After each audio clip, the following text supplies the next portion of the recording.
G'day, mate. 40 here. So Tucker Carlson seems rattled by the blowback to his ridiculous Twitter interview that he released last week, proclaiming that someone that most people had never heard of was perhaps the greatest popular historian of our time, and that what happened in the Holocaust was just the Nazis were just overwhelmed with too many prisoners and they weren't able to take care of them properly. So let's get Tucker Carlson here speaking. To understand how that happened. That's my opinion. And someone should have to answer for that. I totally agree. So, but whatever conclusions you reach, I was amazed in the last 24 hours. You know, you platform. I had Seth Dillon from the Babylon Bee, who's like some anti-woke guy, I guess, text me. I can't believe you platformed him. Platformed? You mean talk to him? It's like, okay. I thought you were the anti-woke guy. But anyway, people are very upset. And look, it's okay to be upset about a difference of opinion. I totally get it. I'm frequently upset about differences of opinion. But I can't help but detect in the hysteria over all of this, trying to turn Daryl Cooper, maybe he's got eccentric views or not, but into some sort of a Nazi? And me into a platformer of Nazis? I detect in that something much bigger, which is a kind of desperate, hysterical attempt to hold on to certain ideas or founding myths, some of which may be worth holding on to or not, or whatever. I'm agnostic. Mythologies can be important, as astutely pointed. I totally agree. Blake Neff made that point, whom I love. Blake's amazing. I totally agree. He made that point to me last night. All societies are. So Blake Neff is the chief writer for Tucker Carlson for many years, and Blake Neff published that when you hear Tucker Carlson giving a monologue, decided to show those are usually my words. And Blake Neff posted some edgy things online, and Tucker was forced to fire him circa 2019. Founded on myths. And it's important to have a founding myth. And maybe this isn't the worst one. I think that's a great point, and he may be absolutely right. But a confident society, a confident ruling class, would be able to explain that in the way that 100%. He did, non-hysterically, rationally. And that's not what we're seeing at all. We're seeing people like losing control.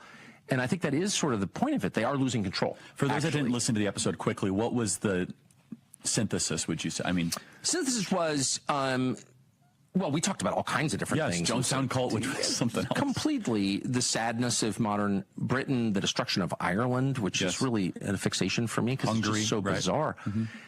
Why would you want to destroy Ireland? What did they do wrong? You know, replace it with people who weren't from Ireland. Have they not suffered enough? I mean, well, kind of. They were never an imperial power. It's all very weird. But anyway, and worth talking about. But no, Daryl Cooper said, I think the villain of the Second World War period was Churchill, which is a provocative thing to say for sure. Okay, that's not... That's a really self-serving presentation of what happened. And I've gone over this, that what was extraordinary is Tucker calling Daryl Cooper the greatest popular historian of our time, and Daryl Cooper essentially denying that there was any kind of mass genocide agenda on behalf of the Nazis, and then that Winston Churchill was the villain of World War II. All right, so you're entitled to your own opinions, you're not entitled to your own facts. And there were many very cogent factual critiques of what Tucker Carlson released. And what Tucker Carlson said in that clip was simply not true. This is Seth Dillon of the Babylon Bee. Right? In this clip, Tucker Carlson lies, says, I texted him to express outrage that he'd platformed Daryl Cooper. That's false. Right? Tucker texted me because I'd publicly mocked his interaction with Cooper, mockery that he now mischaracterizes as outrage and hysteria, that apparently I got under his skin. By text, he accused me of slander, saying that I'd smeared him as a Nazi. He also insulted me repeatedly. I asked him what I'd said that was slanderous, or even hinted that he was a Nazi, and he refused to answer. So it was in response to his accusation of slander that I explained why, and others had publicly voiced objections. It was wild, I explained, to see a Hitler apologist praised effusively by Tucker Carlson. And Tucker replied, platform, you mean spoke to? I said, yeah, you spoke to him on your platform to purposefully amplify his voice, and that has understandably raised some eyebrows. It's fine if you want to do that. You have every right, but people also have a right to respond honestly and critically without being accused of slander. Right, this is the new playbook for many on the right. They make provocative statements in hopes of generating clicks and generating objections, and then they cite those objections as proof that no one is allowed to have this conversation. I guess they think you're too stupid to see that the objections themselves are part of the conversation. Right, the conversation happening over the past few days has not been about whether or not Cooper's claims are valid. Right, that's the conversation. It's not been about whether or not he has the right to make them. Right, nobody denies that Daryl Cooper has the right to say ridiculous things. I think Tucker feels bad because he has made life much harder for his friend JD Vance. Right, Tucker was a major force behind Donald Trump choosing JD Vance to be his vice presidential running mate, and Tucker has a history of making life harder for JD Vance. Right, JD Vance was being egged on by Tucker Carlson when JD Vance made the remarks that our country was run by childless cat ladies. He was essentially aping Tucker Carlson's style. Right, that's the sort of provocation that Tucker Carlson has used for years, and now Tucker Carlson features and effusively praises someone who is pretty much pro-Hitler. And now JD Vance has an interview that he's already recorded with Tucker Carlson that's going to air shortly. Tucker Carlson spoke at the Republican National Convention. All right, Tucker Carlson has made things much more difficult for his friend JD Vance, for Republicans, for Donald Trump, for people on the right, for people on the dissident right, by his ridiculous, effusive praise for someone who's just a nutter. And just deliberately provoking people by praising someone who is an apologist for Hitler, right? Incredibly self-destructive act that's going to have a lot of negative repercussions for Donald Trump, JD Vance, Republicans, and people on the right. So Alan Dershowitz apparently has left the Democratic Party. There were no fine people at the debate, at the standing outside of the convention center and screaming, Hamas will win, screaming, we are all Hamas, screaming, there was nothing wrong with October 7th. What's wrong with October 7th? Somebody said. No, there aren't fine people, and they don't make fine points. And so I was disgusted at the Democratic National Convention, absolutely disgusted. We're speaking with Harvard Law Professor Emeritus Alan Avi Dershowitz. So are you ready to leave the Democratic Party? Democratic Party. I am no longer a Democrat. I am an independent. I'll decide who to vote for at the last minute based on totality of the circumstances. I want to see how they deal with Iran. I want to see how they deal if Iran attacks the United States. I want to encourage the current administration to support Israel. So I'm not revealing my vote until, maybe November 1st. Great to hear all the information, all the evidence, but I am no longer a member of the Democratic Party. When did you resign the Democratic Party? Well, gradually over time. I think a lot of things pushed me in that direction. Kamala Harris's failure to comply with her constitutional obligation to preside over the Senate and the House joint sessions for Netanyahu pushed me a lot over that. And what Joe Biden said pushed me over that. But I think the thing that really pushed me is how the Democrats conducted their convention. I cannot be associated with a party that features as its speakers AOC, Sharpton, Liz Warren, and Bernie Sanders. That's not my party. Thank you for watching. If you Wow. So Alan Dershowitz, longtime liberal, now walking away from the Democratic Party. Now, what struck me is some of the reactions that I heard from friends. Right, honest question: how is this guy even close to being an American? His only concerns are Israel and Israel. Well, if you listen to that clip, it's clear that his only concerns are not Israel and Israel. Right, he just says that Israel is one part of his concern. He didn't say it was his only concern, but people don't see the world as it is. People see the world through their own particular lens, and if they have a predisposition that American Jews only care about Israel, then that's what they are going to see. But most American Jews don't care intensely about Israel. Perhaps 20% of American Jews care more about Israel than they care about America. But that also is highly situational. America is not in peril for its very existence, right? Israel is frequently in peril for its existence, and Israel has been going through a particularly tough time the past 11 months. So it's a bit like you have a friend who's in a constant state of crisis, or let's say you have a daughter and she keeps getting raped because she keeps putting herself in a position to get raped. She'll get into bed naked with a guy on a first date and then become surprised and shocked when he forces her to have sex, or she goes back to a guy's home who she doesn't know. She just met him in a bar and she gets raped, and you're disturbed because your daughter is in constant peril. Your friend is constantly getting raped, or your friend is struggling with a drug addiction. It would make sense that your friend who's in a constant state of crisis is going to occupy a disproportionate amount of your mind space compared to your overall relationships and your other priorities. That's the very draining thing about having people who are in a constant state of crisis. And Israel seemingly is in a constant state of crisis. And so, particularly over the last 11 months, the crisis seems quite real. For the first time in 60 years, right, Israel has had to retreat from its own borders, right? 80,000 Israelis have had to retreat from northern Israel. Hezbollah has succeeded in shrinking the effective size of the Jewish state. And I know I often find myself reloading Twitter, paying far more attention to the news going on in Israel, particularly when Iran threatened about a month ago that it was going to have some kind of massive retaliation against Israel. That state of peril will understandably occupy your mind disproportionately to your other attachments, because what is it in the 7 habits of highly effective people? Don't allow the urgent to crowd out the important. Well, what's been going on with Israel over the past 11 months seems particularly urgent.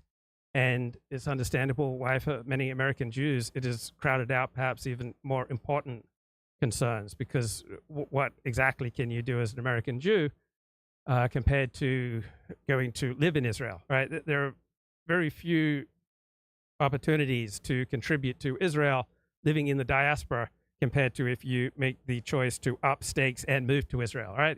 If you make Israel your number one priority, you should be living in Israel. That's the best chance to make a difference in Israel.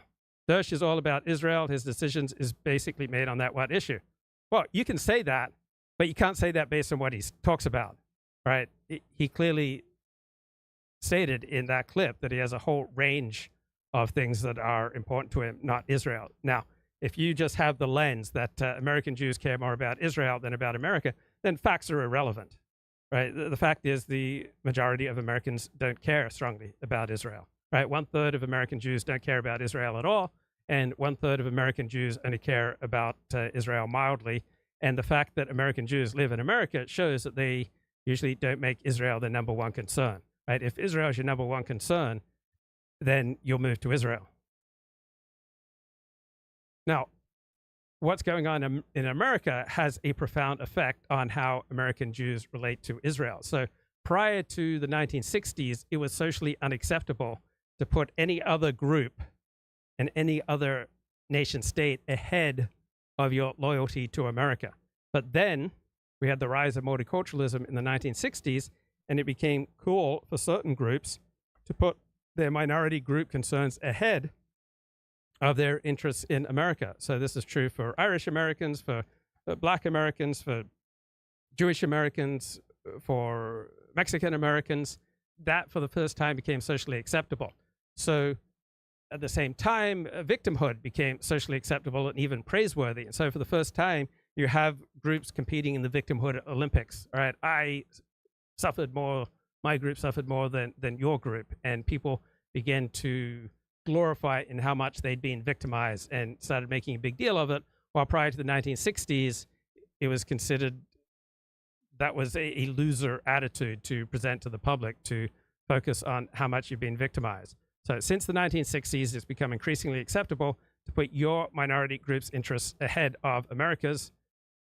For many liberal Americans, for example, there's nothing more American than having your primary loyalties to some group on the other side of the world, such as oppressed LGBTQ in Sudan or Kenya, or what's going on in Ireland, or some other godforsaken part of the world, right?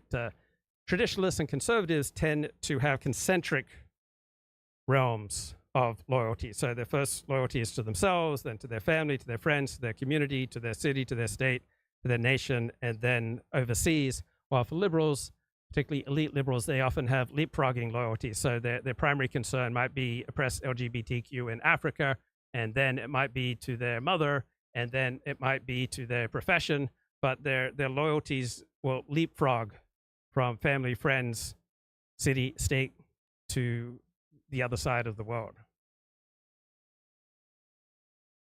Also, when you have a situation of dire peril, right, it makes sense that will occupy a disproportionate amount of your headspace. So for many American Jews, Israel is like that needy friend who's in constant crisis, occupies more of your thinking than those friends and family who are solid.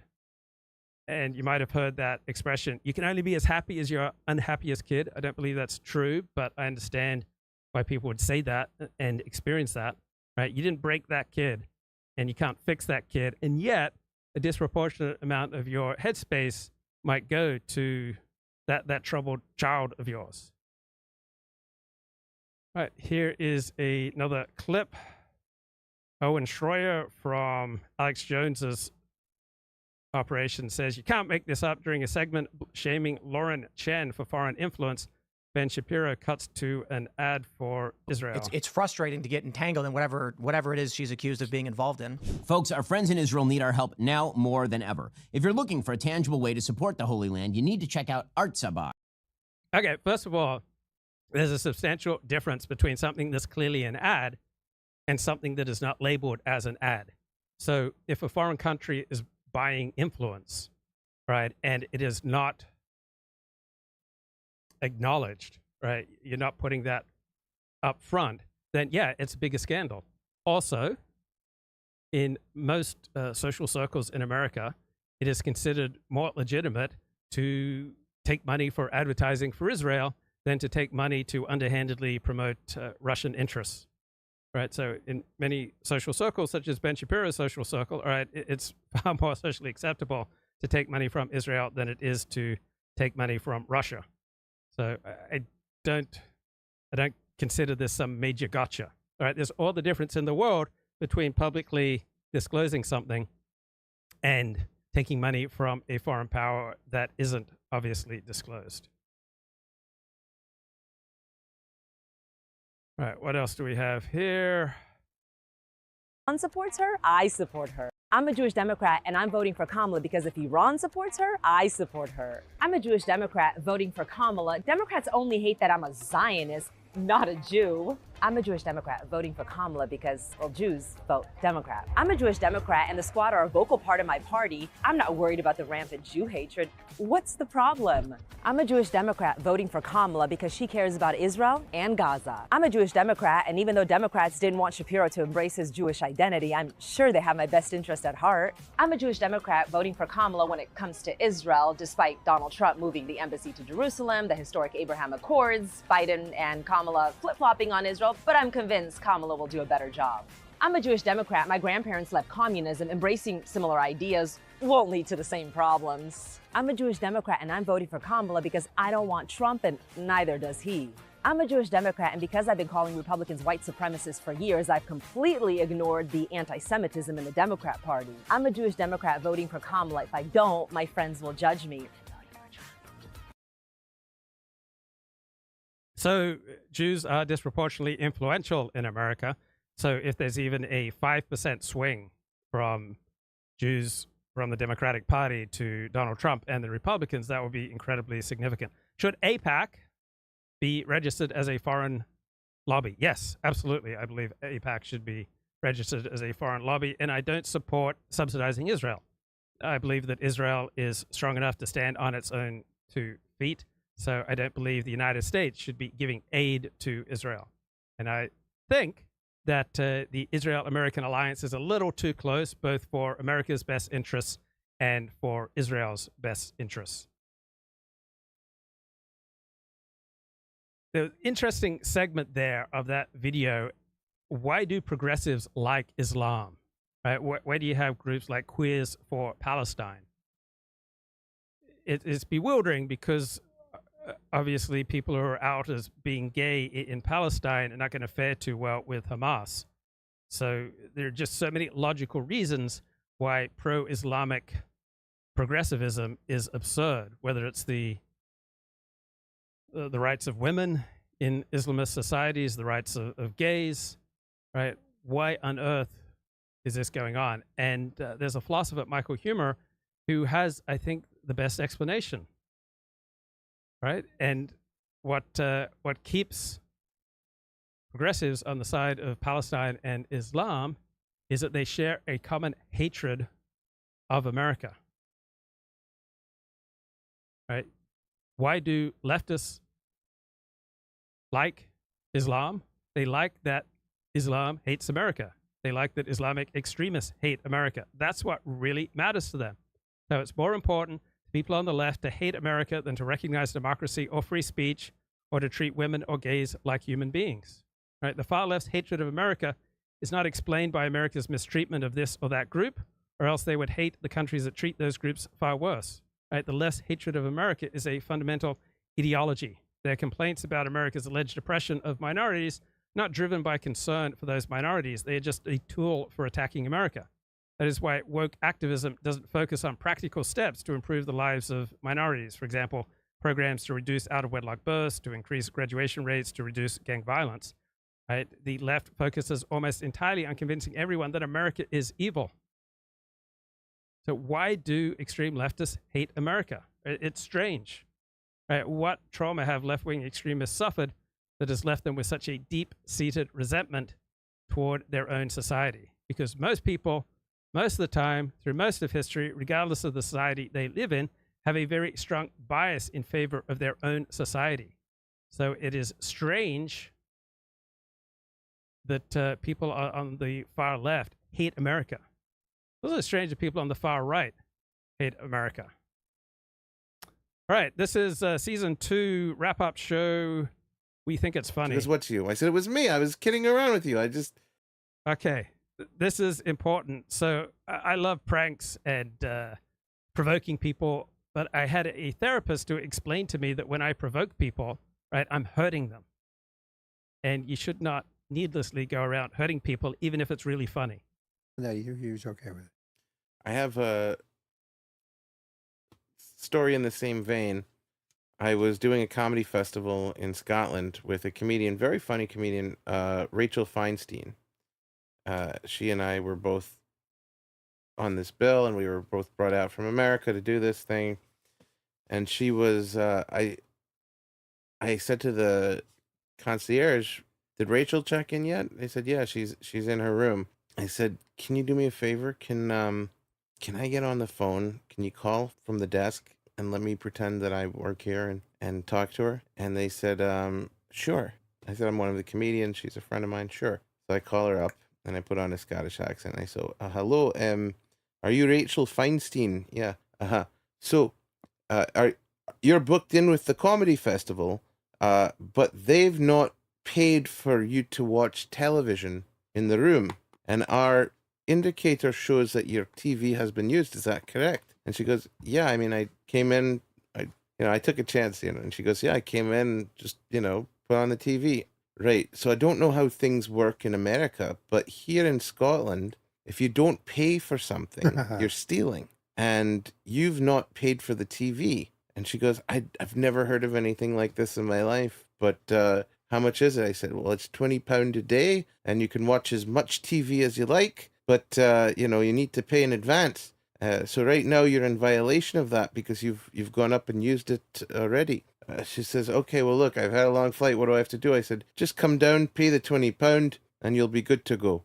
She said, "Okay, I'll come right down." So I said to the woman, "Let me go in the office behind the desk, and when she comes and hits the bell, I'll come out and surprise her, and she'll think it's funny." So she comes out, hits the bell. I come out. She goes, "Where's the person? I need to talk to whoever. Hi, Danny. Where's the..." I said, "Are you looking for someone about the TV charge?" She goes, "Yes." She didn't even pick up that I was doing the accent or anything. She says, "Yes, bring him out. I don't have time for this." I said, "Well, it's me." She goes, "What's you?" I said, "It was me. I was kidding around with you. She goes, "Are you kidding me?" I said, "No." And she just looked so furious, and she stormed back up to the room. And for like 2 days. That rings so true to me because I've done that my whole life. I've taken great joy. I've experienced great gusto in provoking people, pranking people, hurting people, winding people up. And my therapist, it took him a long time to get through to me. Look, when you're deliberately provoking people, when you're deliberately winding people up, when you're pranking people, right, you are deliberately hurting them. And so imagine things from this woman's perspective. She's had a long flight, right? She's jet lagged. She's flown to Scotland for a comedy festival. She gets this highly annoying phone call, all right? When you don't have much bandwidth, right, and you provoke someone or you prank them, right, they're not going to find it funny. So if you want to be on the moral side of the ledger, right, you have to make sure that people are in a situation where they've got enough bandwidth to happily accommodate your prank or your provocation. Because otherwise you're just adding to people's burdens. I know much of the time I don't have a sense of humor, right? Because I've got all sorts of pressing obligations, right? The more pressure that I'm under, right, the less bandwidth that I have, right, the more tired I am, the more worried and concerned, the more fearful, the more anxious I am, the less bandwidth I have to deal with this kind of mishigas. So I just resonated with that situation because it's happened to me again and again and again, where I was just taking great joy in winding people up, but in the process, right, I was hurting them. Probably should be reading the exact quote. I hate the fact that these school shootings have become, what's the phrase, Sean? A way of life because Fact of of life. Fact Okay. of life. I Because hate of the fact that they psychos. become, yeah, because of psychos. And the AP initially ran the headline of JD Vance says shootings are a fact of life, suggesting he's given up. He doesn't think we need to stop them. It's just the cost of having a civilization. They eventually fixed it. But the Washington Post and New York Times stories today are not as bad as the AP story, but they go out of their way to make it seem like he was being callous. I find it disgusting and an abrogation of professional duty. Sean, it's also extreme. It's also reflective of the extreme anti-Republican bias that exists in too much of the press. What do you think? So again, I don't like just being agnostic here. Credit to the Kamala campaign for jumping on it. They took advantage of the situation. Yeah, I would have done. And look, almost, and again, almost like they're teammates with the press. Almost. God, it's crazy. But this is, look, for people who are on the left, and I know Tim finds it amusing. This is what we feel like we face every day between big tech. You saw the Alexa thing the other day, and every error is just, it's a mistake. It's an error. Oh, we fixed it. And you cannot put the genie back in the bottle. And this is something that for the folks on the right that we feel like we combat every single day. And it's always dismissed as a one-off. And look at this. I mean, it wasn't like, Kamala took advantage of it. It ran everywhere for a while. And then it was, oh, it's corrected once the damage is done. And I just, this is one and more example. But here's what, Tim, before you audition to be the AP spokesperson, here's what's galling to me. For the AP, whatever. For the New York Times and Washington Post to have seen what happened with the AP and still run highly misleading stories. I don't know how to interpret that except to say that they're trying to make sure Trump doesn't win. Tim. Yeah. I would press spokesman. So just very separate from this. Okay, so one of my ongoing conversations on this show over the past 3.5 years has been with Elliot Blatt, and his question is, who's really running this country? Because Joe Biden is clearly senile. Joe Biden is clearly not up to the task, and I've never been particularly concerned about that issue. It's never been as visceral for me as it has been for Elliot and for many Republicans. Number one, because I'm a structuralist, right? I don't think personalities are that important, right? Structure runs things, not individuals. And number two, the style of Joe Biden's presidency has been very much aligned with the history of Joe Biden and what you would expect from the history of Joe Biden transported to current situation where he has to be more accommodating of the left wing of his party than he has been historically. So I haven't seen anything substantial out of his administration that's out of alignment with what I would expect from Joe Biden. And now I see a much more thoughtful answer than one that I've been able to summon up. And it's from, once again, the philosopher Michael Huemer. He makes the point, no one is running society, right? America's a big place.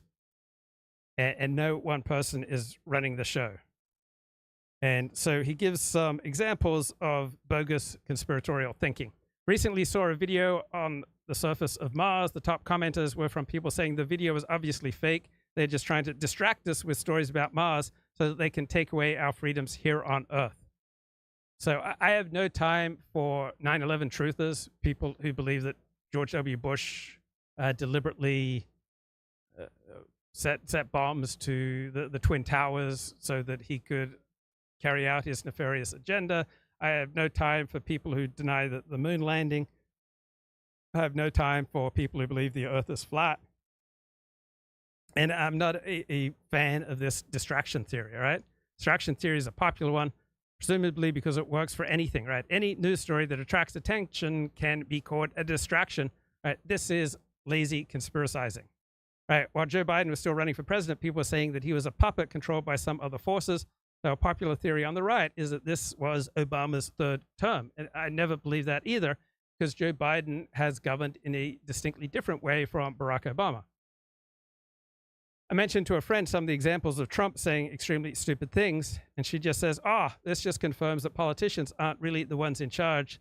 There are other parties behind the scenes. The right thinks that illegal immigration is part of the Democrats' plan to replace American voters with more reliable Democratic voters. The left support for abortion and transgenderism is part of an elite plot to keep people from having families so that they'll just be good workers, right? That's kind of a Tucker Carlson approach. Wokeism is just part of a plan to distract us from the more important issues so that the elites can seize power, and every war is planned by military contractors just to make money.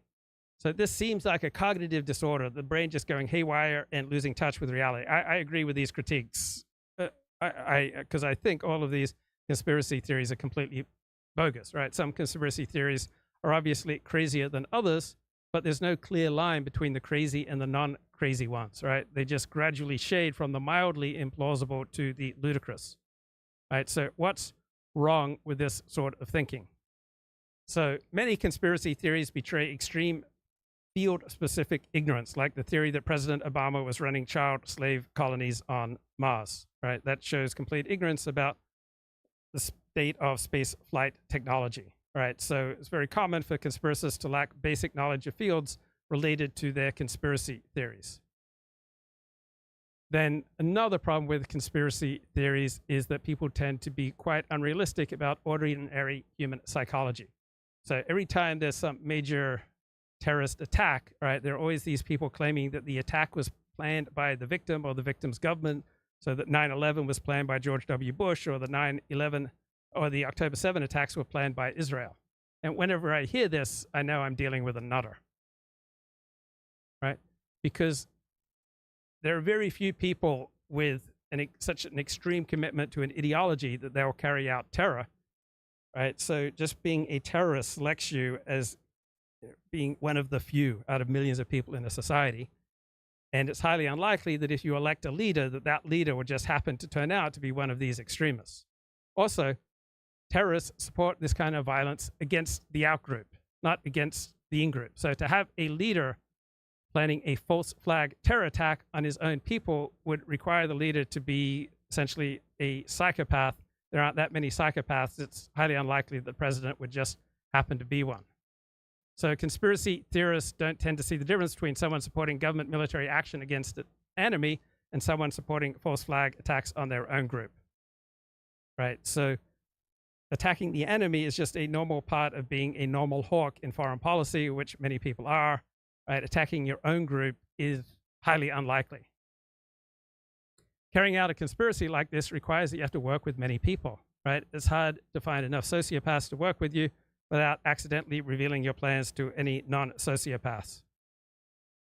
Now, many conspiracy theories do not posit that level of evil. So the ones about somebody pulling Joe Biden's strings or Trump strings or Kamala Harris's strings are not about any surprising degree of evil. They just show ignorance about basic human psychology. Imagine going to the White House as a cabinet secretary or a Democratic donor and trying to control Joe Biden, right? It's not going to go very well. You might convince him to do this or that, but then very likely someone else will come along and convince him to do the opposite of what you want, right? It's not like there's just one person who has access to the president, right? In all likelihood, there's going to be a cacophony of different voices trying to convince him to do different things.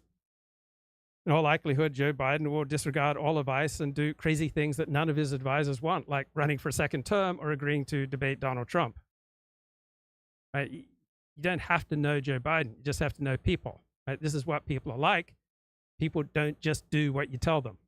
Now, what about Joe Biden's age and cognitive decline? But what does that mean? Being senile doesn't mean that you're pliable. Right? You can be senile and just as ornery as ever, or even more so. Right? You can be mentally ill, but that doesn't make you pliable. Right? Very few people are pliable, and they're only going to be pliable usually in certain situations with a very tiny number of people. Biggest error that typical conspiracy theorists use is overestimating people's ability to anticipate and to control events and to pull off big elaborate plans without a hitch. Right? If you tried to plan something like the 9/11 attack using people inside the American government, many things would go wrong. Right? Some of the CIA or FBI agents you tried to recruit would turn you in. When you try to pay off the NYPD to look the other way, right, one of the cops would likely expose you. A random maintenance worker would find the explosives. There would be security footage of you planting the explosives from a camera you didn't notice. And one glaring example of overestimating competence is the ridiculous theory that Donald Trump planned the assassination attempt on himself. So in general, nobody is running America. Nobody runs society. There are people running particular organizations within our society, but even within those organizations, there are all sorts of people doing all sorts of different things. It's very difficult to coordinate and control people. Right? Individual businesses are trying to maximize their own profits. No one is trying to maximize the profits of business in general. Right? Occasionally, a few businesses might collude with each other, but it's hard to pull off collusion with more than a few. Right? If you've been in organizations, right, you know that it's pretty hard to control people. Right? There's just chaos all over the place. Right? Just a small modification of conditions leads to huge variations in final conditions. Right? Human society is about the most complex and chaotic systems known to man. Right? There are big incentives for people to make accurate predictions of major social events. Usually you can make a lot of money off it, but nobody is able to predict that much, that consistently. And if you look back at the changes that have happened in our society in the last 50 years, right, most of them have come as a complete surprise even to the smartest people.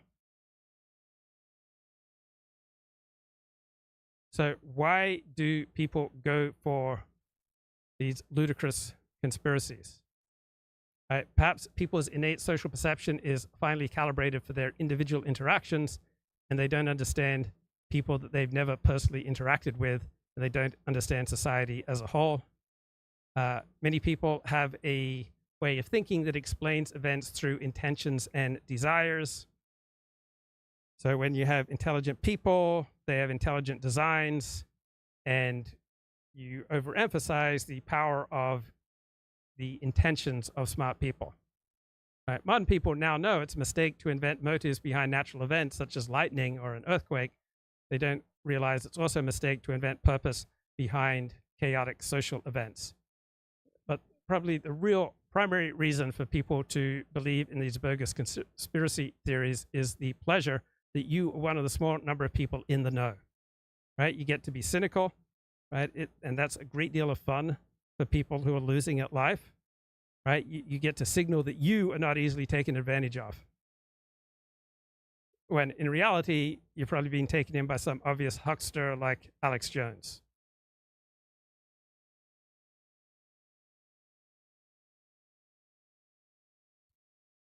This month. That is discipline on her part. She's not Okay, this is Noah Rothman speaking with Hugh Hewitt. a naturally taciturn person. That clip tells you all you need to know about her. She's an over communicator.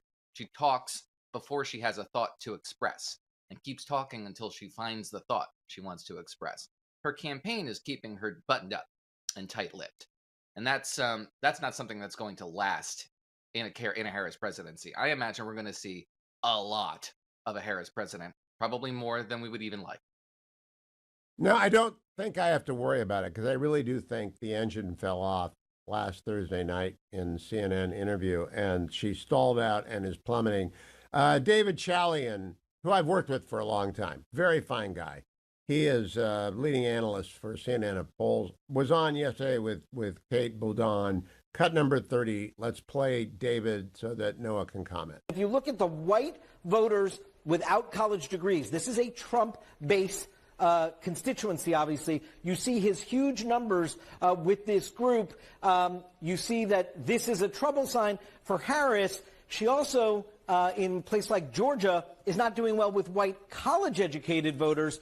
She probably wants to make up some ground with white college-educated voters across these battlegrounds as well, Kate. An important So gut check I also got to add to his assessment, the new CNN poll shows David Question in the chat. Does Bibi Netanyahu have some sociopathic traits? Perhaps, but nothing justifies the belief that the October 7 attack was some internal Israeli job or that Bibi wanted this. That's just insane thinking.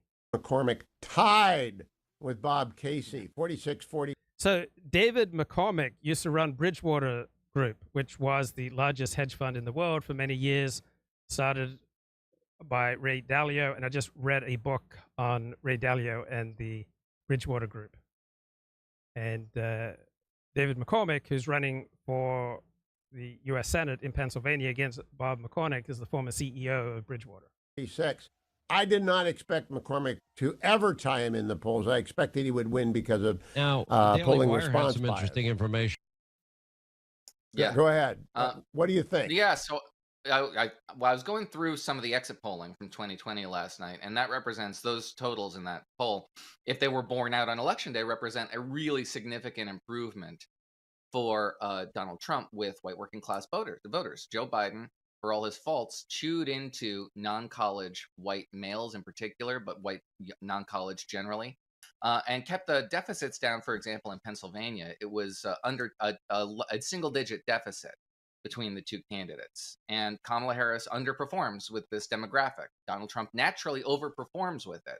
So they've sacrificed whatever effort, whatever Joe Biden brought to the table, he kept those totals down for Republicans, and which has become Donald Trump's bread and butter.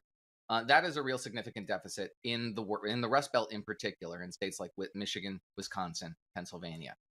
Joe Biden is not a popular president. Sure. Let's pause on that, Noah. If you went to 30,000 feet and you did time lapse of the red and blue maps from 2008 forward, you would see first Missouri, then Iowa, then Ohio go red. I mean, they're ruby red. They're not contested by the Democrats. Wisconsin purple and Pennsylvania light blue. I think this is the year the demographics take over. The older population takes over. The young people leave Pennsylvania. They leave Wisconsin. They go to the urban metropolises like Austin. And so another example of crazy thinking that I encounter on the far right and the far left is the idea that it's incredibly immoral to lend money. And no one seems to be able to sustain this case under questioning. So I ask people, okay, you think it's immoral to loan money, but what about if you loan your property, right? Or you rent an apartment, all right? Or you offer a lease to a business for your property, right? You're okay with that, and people are always okay with that. But why is it immoral to loan your money, but perfectly moral to loan your property or your equipment, right? Just doesn't stand up to examination. And I can't think of any countries that you'd like to live where they don't have a financial system where you can borrow money and where you can invest money and you've got a big financial sector. But for many people, they just look at the financial sector as absolutely useless. All right, yeah, link the seventh. Usury is immoral. All right, so give me an example of a country without usury where you would like to live. You can't. Right? There are no prosperous countries that don't have lending out money at interest. It's a ridiculous point of view, but it's so commonly held. And so I'm looking here at London Review of Books, a review of a couple of books on the finance industry. Here is John Lanchester, contributing editor at the London Review of Books, and he's reviewing two books. One, The Fund, Ray Dalio, Bridgewater Associates, and the Unraveling of a Wall Street Legend by Rob Copeland, and The Trading Game, A Confession. And so the author of this book reviews wants to make the point that the financial sector contributes nothing to an economy, which just strikes me as absolutely absurd. So he begins by discussing a 2015 book, Other People's Money, by John Kay, that describes the state of the United Kingdom banking sector, where there are assets of about $7 trillion, which is 4 times the aggregate income of everyone in the United Kingdom. But these assets of British banks mostly consist of claims on other banks, right? Their liabilities are mainly obligations to other financial institutions, lending to firms and to individuals engaged in the production of goods and services amounts to about 3% of that total. Okay, so what countries would you like to live in that don't have a banking system like this? You're going to be having a hard time to come up with one. So here is the author of this book review. What modern finance does is gamble. It speculates on the movement of prices. It makes bets on their direction. Right, here's a way to think about it. You live in a community that is entirely self-sufficient.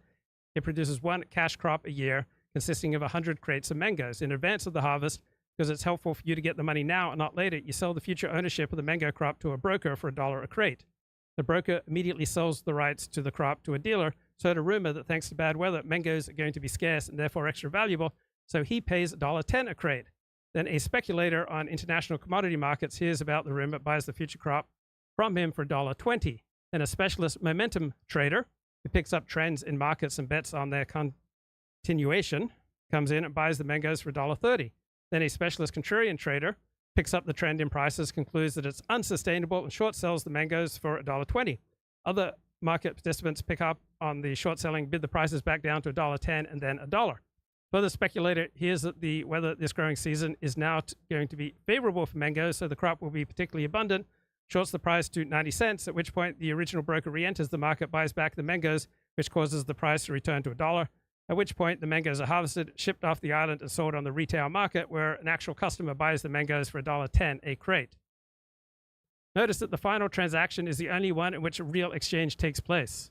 You grew the mangoes and the customer bought them. Everything else was finance. It was speculation on the movement of prices.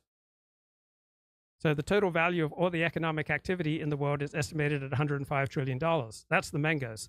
The value of the financial derivatives which arise from this activity, that's the subsequent trading, is $667 trillion, right? So the total value of economic activity in the world is estimated at $105 trillion, but the value of the financial derivatives which arise from that activity is $667 trillion. That makes finance the biggest business in the world. And in terms of the things it produces, that business is useless. It does nothing and adds no value. Really, it adds no value? Then tell me about the valuable places that don't have this. I can't think of any. And so put into Google, what value does the financial sector add to an economy? And you get some pretty good answers. You get capital accumulation. All right, financial systems help grow capital by mobilizing savings, facilitating investment, and promoting efficient capital allocation. Financial sector creates jobs. Financial markets allow participants to transfer risk, which can help manage unforeseeable risk. Capital markets are essential for financing infrastructure like roads, schools, hospitals, and power plants. Financial services help finance the export of manufactured goods and agricultural products. The global presence of U.S. finance helps promote an open, competitive, rules-based industry on the world stage. So I don't understand why smart people think that the financial sector just adds nothing. Now, there are a large number of charlatans, all right, in the financial sector. Yeah, I'll buy that. But that doesn't mean that the overall sector is just contributing nothing to an economy. Right, there's a new book out called Wolves in Skin Suits by Megan Basham. Then I think you do need to look elsewhere, because we want to build up the body of Christ. We want to build up the local church. And we don't do that by continuing to reward bad actors.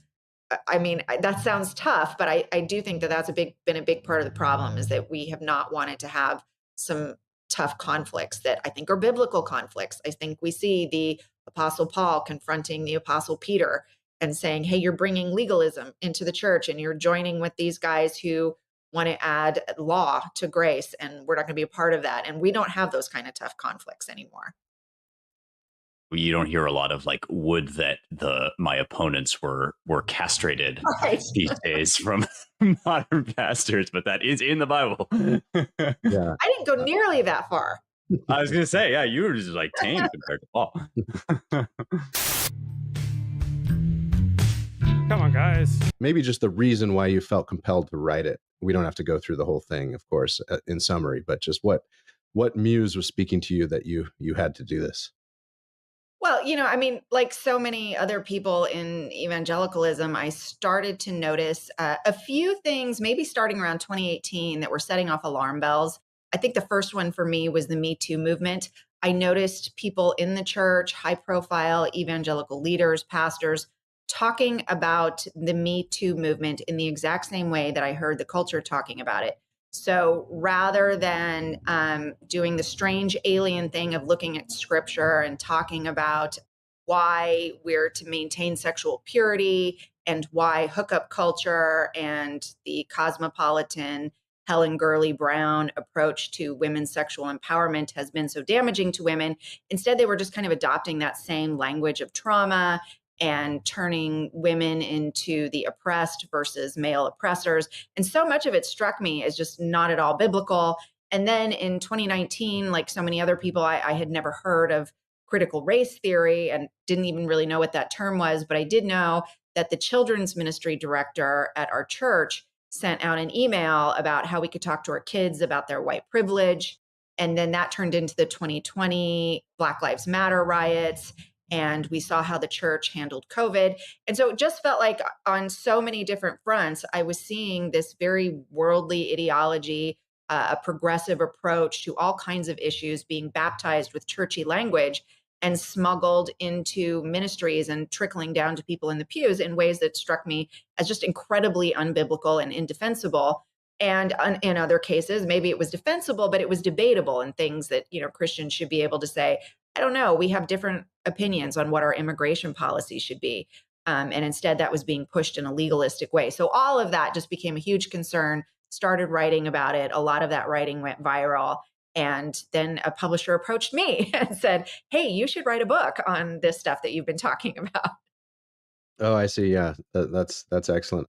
I have a chronology question, and I don't know if there's an easy answer for this, but is there kind of you talk about the acceleration of this trend after 2020 and George Floyd and the summer of riots and the great rending of garments over America's racism. But is there some earlier point at which the wokeification of Protestantism started? Like, is there an equivalent of Vatican II for American Protestantism, or is it more variegated and organic? I think because of the lack of structure in evangelicalism, even trying to get your hands around, okay, what does that mean? It's harder to point to a single moment and say that's what it was. And I think if you look back through history, and I trace this a little bit, if you look at Francis Schaeffer was Survivor kind in of the normal sounding alarm sense, but bells you've about been some through- of this way back in the 1980s. So I don't know that I could. Well, when the left runs most of our institutions and occupies the high status, high cultural ground, it's understandable that people want status and that they want to align with power. And power in our institutions usually manifests itself in left of center ways rather than right of center. And so depending on your educational institution, depending upon your social group, depending upon where you live and your profession, you're going to face varying degrees of incentives to align with the dominant power in your group. Point to a definitive moment and say this was when, but it did feel to me like right around that 2016 mark that I hate to say did coincide with Donald Trump. I think there was such a sense that the leadership was so different from where the rank and file was, and there was so much embarrassment of the rank and file that clarified things at the very least, that we realized what a fracture there was.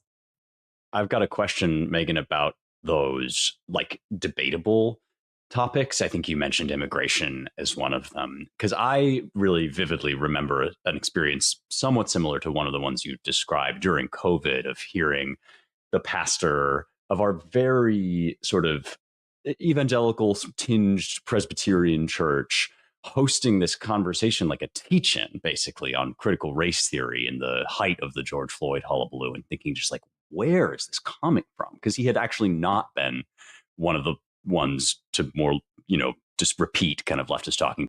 Right. It's incredibly low status to talk about anti-white racism, right? But sensitivity and empathy for outgroups experiencing systemic racism, right? You have to be particularly educated and high IQ to grasp this kind of magical thinking. Points as if they were sermons. But you have this idea in the book that pastors kind of use injunctions like love thy neighbor as like almost a hostage ransom. So right, people will use anything to raise their social status, right? They will use their sex appeal, they will use their religion, they will use their relative power. People will climb on top of other people to try to get ahead, usually using any method whatsoever. And the only thing that's going to stop them is if they live for something greater than themselves. So whenever I watch a drama, TV, movie, right, or read a novel, right, what I notice when the main characters self-destruct is that they never seem to live for anything higher than themselves. So one of the great things about 12-step programs and an appropriate use of religion or an appropriate use of ideology is that it means the person lives for something greater than themselves, and that will usually enable a person to overcome their self-destructive impulses. So in my 20s, I tried to give my life to God, dedicate my life to ethical monotheism and to Judaism. Some of the time, that enabled me to overcome my selfish impulses, but much of the time, my selfish, lustful impulses overcame the most transcendent of my commitments, and I ended up just using my religion to get laid, right? Many of the women that I was sleeping with were women I met in synagogue. Yoke certain political beliefs to Christian fidelity, and suddenly the stakes of disagreement become like way higher. Not just you disagree with me, I disagree with you about the most faithful way to manage, say, immigration policy, but actually if you don't agree with me, you are in violation of like Christ's teaching. And there's like a sort of clarity about that makes it just incredibly stark and kind of abusive in some ways. This is a long-winded way of getting around to like, when I was growing up, I think there was a strong sense, well, you keep politics out of the pews and the pulpit altogether. And you have a slightly more sophisticated approach, I think, in that it seems like that's insufficient. So I'm thinking about one of my favorite 12-step teachers, Herb Kay. He was giving a seminar, and he had copies of the big book of Alcoholics Anonymous that he was selling at cost. And he said, if you don't have the money, you can pick one up anyway and just give your name and contact information, because I know if you're an addict and you relapse into stealing, all right, it'll kill you. So that's the 12-step philosophy, that to steal and to cheat and to engage, indulge in your impulses in a way that transcends your commitment to a higher way of living, that's the path of death. That with each action, you're either choosing God or you're choosing death. Right? That's the 12-step outlook on life. And it struck me. He said, I know if you're really an alcoholic and you don't pay me back to the best of your ability, if you take a book, I know that it's going to kill you. So I'm not worried about allowing you to take a book now and then rely on you having to pay me back. So I find the addiction model a useful model for self-destructive compulsions. So for me, I identify as an addict in various emotional 12-step programs. And so I have the outlook that if I cheat, right, if I steal, that for me, cheating and stealing and engaging in that kind of predatory behavior is to essentially choose death. And I don't want to choose death.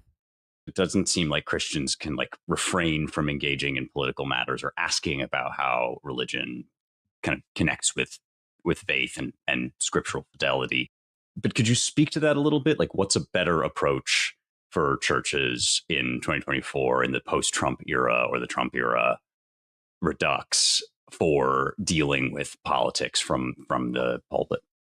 Well, I mean, the first part of that is that you would see almost a denial or an embarrassment that evangelical Christians do wield so much political power in the United States. And so, yeah, I was pretty awake by 1:30 because I wanted to be able to get my body recognized that I wanted to get my live streaming in before the National Football League kicks off at 10 a.m. my time. So we're 3 hours and 12 minutes away from a whole slew of National Football League games. And then my Cowboys begin their season at 1:25 this afternoon. So that's where I'm coming from, bro. Starting early so I can end early. And they do. We're an extremely large voting bloc. The left recognizes that as well. There was a recognition, I think, in 2016 that, oh my gosh, we have a problem because these people were extremely disruptive to what happened, not just in that election, but in transforming the priorities of the GOP. And I think that was a part of what happened, was that suddenly it became, how do we indict Christians for holding this power in the United States, and how do we convince them not to wield it anymore? And that was a spiritual guilting, saying that either you have to get on board with some of these more progressive priorities through that mechanism of love your neighbor, which, as you said, Spencer, the implication there is that if you're not doing what we agree with, then you are not loving your neighbor and you're disobedient to Christ. That's a big charge. And so it was this weird mix of, we're discouraging you from wielding your power in the way that you have. James back to the Luke? show. What's up, bro? I see that you've done some spaces with Curious Gazelle. So what's the status of your relationship there? Let's just say it's rocky, I guess, would be the best way to describe it. Did you know, Luke, Curious Gazelle believes that the bad guys won World War II. No way. Seriously, I mean, I can't believe this. So, look, I guess we could title this section with me coming on as like Confessions of a Former World War II Revisionist or something like that, because I used to buy into this stuff, but it was from a place of ignorance. Yeah. So I probably came through 4chan culture. God forbid listening to like the right stuff.biz, these kinds of podcasts. And essentially all I had was a limited understanding of World War II, effectively given to me by school. So what I learned in school, like a couple of years in high school, 1 hour a week or something, which is like the basics. And then you get on the internet, you get red-pilled, you realize that people have different gifts, and you start looking for what else is the world hiding from me, and you stumble on 4chan or stumble on the right stuff. God forbid, then you stumble on people telling you, what the real secret is, what they're hiding from you, what the real truth is. It's the greatest story that's never been told.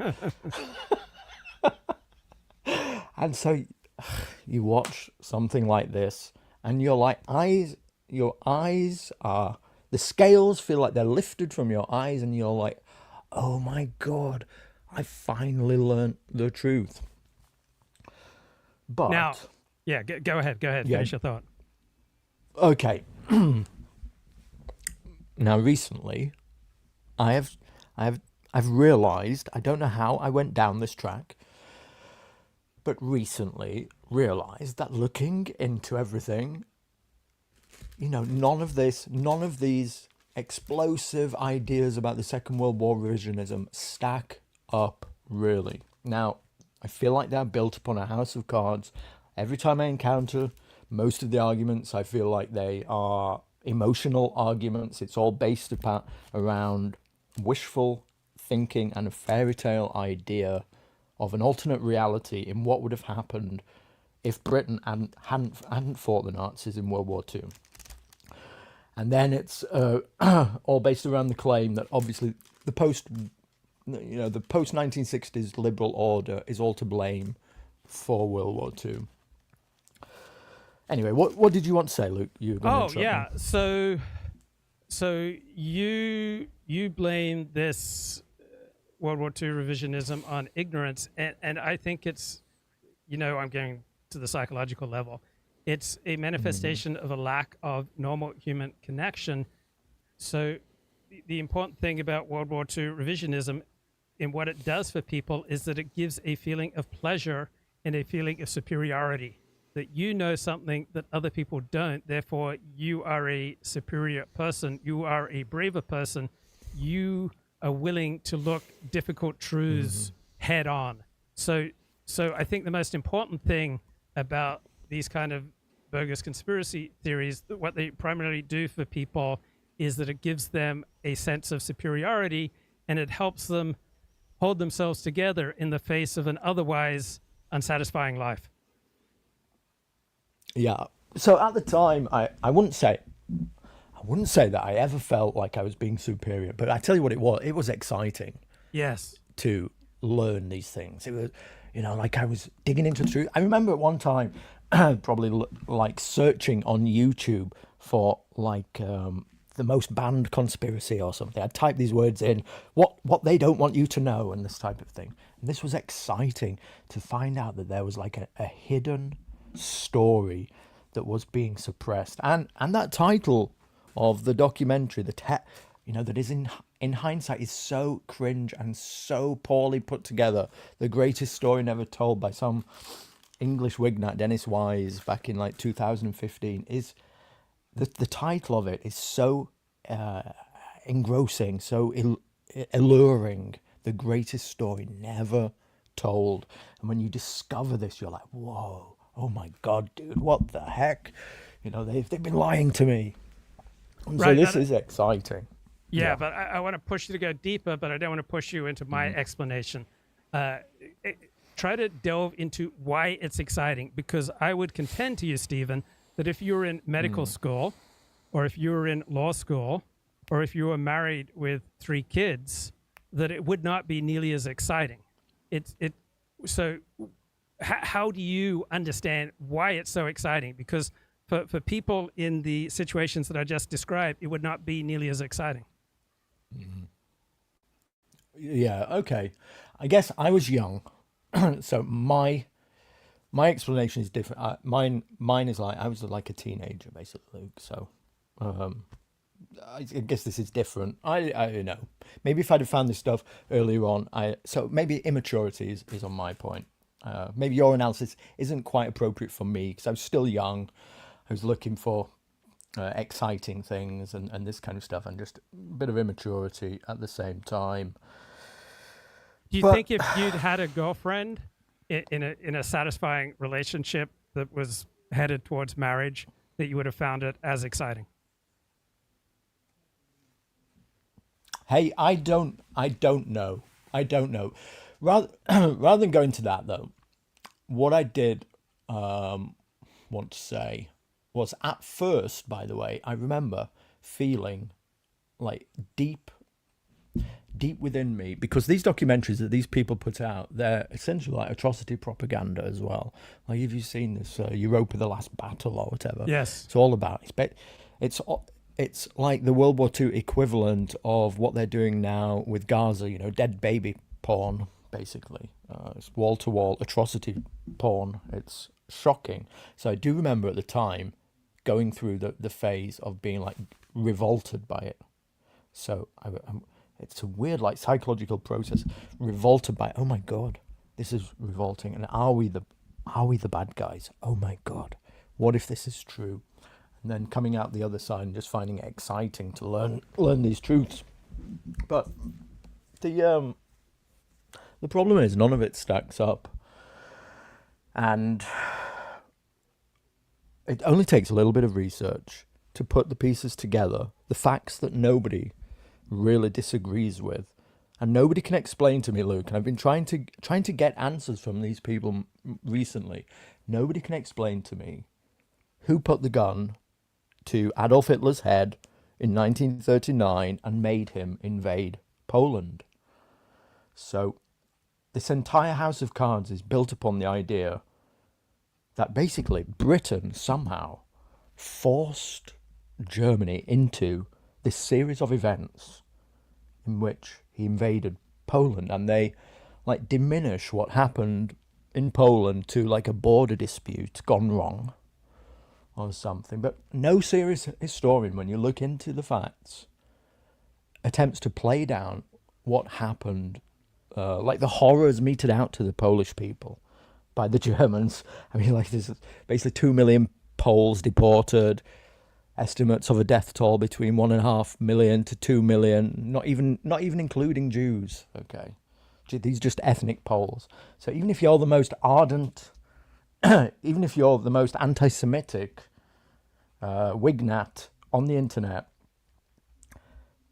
just to not be faced with like what happened to the Polish people in 1939 and 1940, I just don't get how they can just like wash over it. And then I was in an argument with somebody, because I'm not the best debater on this, but if people can't like just crush my arguments to tell me how we started this war, then we're in a very bad place in terms of revisionism. But even if I grant people what happened in Poland, then how do you explain Norway being invaded, then Denmark being invaded, Belgium, the Netherlands, Luxembourg, France, and all of this effectively happening even before Winston Churchill takes office? So the claims made by Darryl Cooper on Tucker Carlson the other day position Winston Churchill as the chief villain of World War II.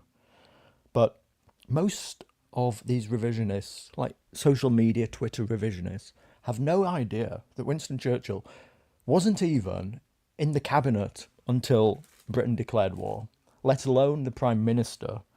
He didn't become the prime minister until May, I think it's May the 10th, 1940, the very day that the Blitzkrieg is happening and Germany is bomb rushing Belgium, the Netherlands, Luxembourg and France all at once. So I look at these claims, I listen to the Darryl Cooper interview.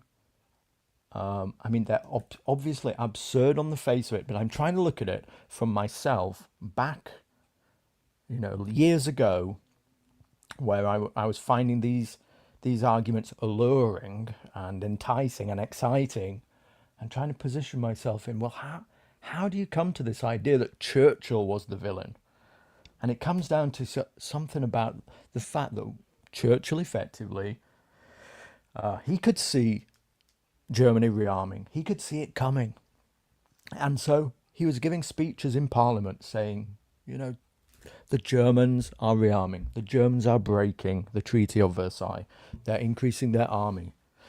They shouldn't have an air force, and they're lying to us. They're reconstituting their air force. They're rebuilding their navy. They've broken, the accords that we've set out. And he does this for like a period of a decade, out of government, by the way. So he's considered now, to revisionists, a warmonger. And they then bring up ties to Churchill also being a Zionist. But being a Zionist at that time, pre-World War II, is a completely different idea of being a Zionist to what it is today, even.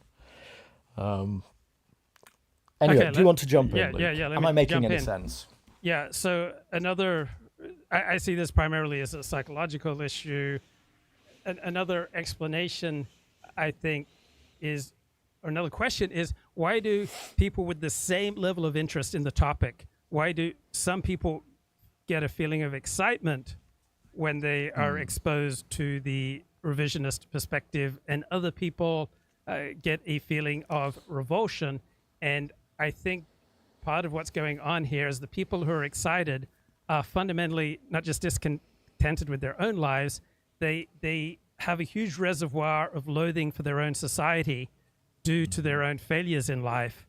And by loathing Winston Churchill, it's a way of displacing or expressing this loathing they have for the way their life is turning out.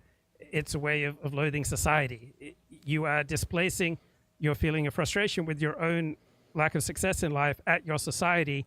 And so this is a way to hate your society because your society has placed you in the miserable position that you're in. Yeah, well, you have to feel like you've found an answer as to why your life is so screwed up, don't you? There's got to be external forces to what's led me to be this disenfranchised person in here, sat on the internet, looking as to what's brought me to this position in life. So there's some there to what you're saying, absolutely. I don't like to go there, though, I'll be honest with you, because I feel that somebody listening to what you're saying, who's on the opposite side, who really believes the revisionist narrative, they will see what you're saying as like a weak argument, as you're just trying to psychologize me. You're just trying to, refute my points. Then they will come at you. Then don't just like give me your psychoanalysis. Refute my actual points. So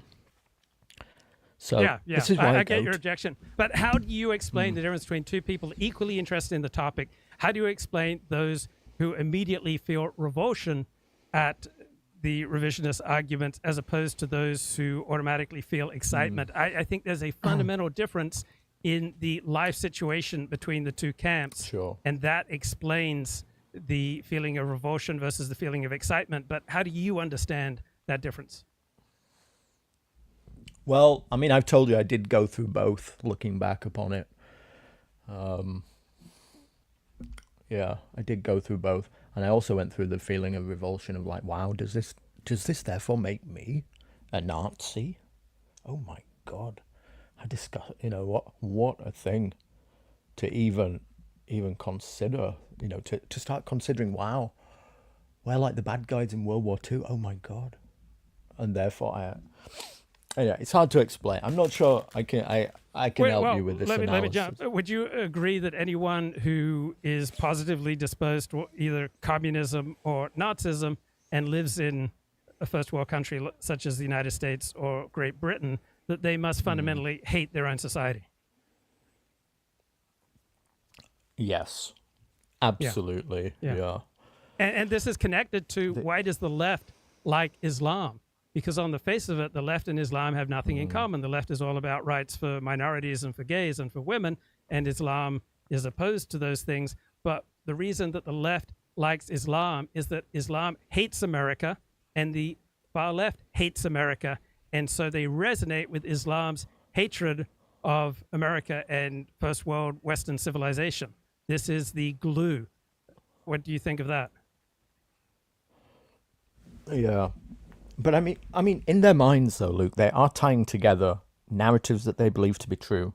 Like, at no point when I was probably believing this stuff was I just thinking, like, I just want to go with it for propaganda purposes or narrative power, and take down my society and any of this stuff. I was thinking, I was unpacking the truth, and that that because my society was part of the great Satan or whatever, the great American empire, the GAE, and all this kind of stuff, that the alternate view must be correct. There must be some truth to it.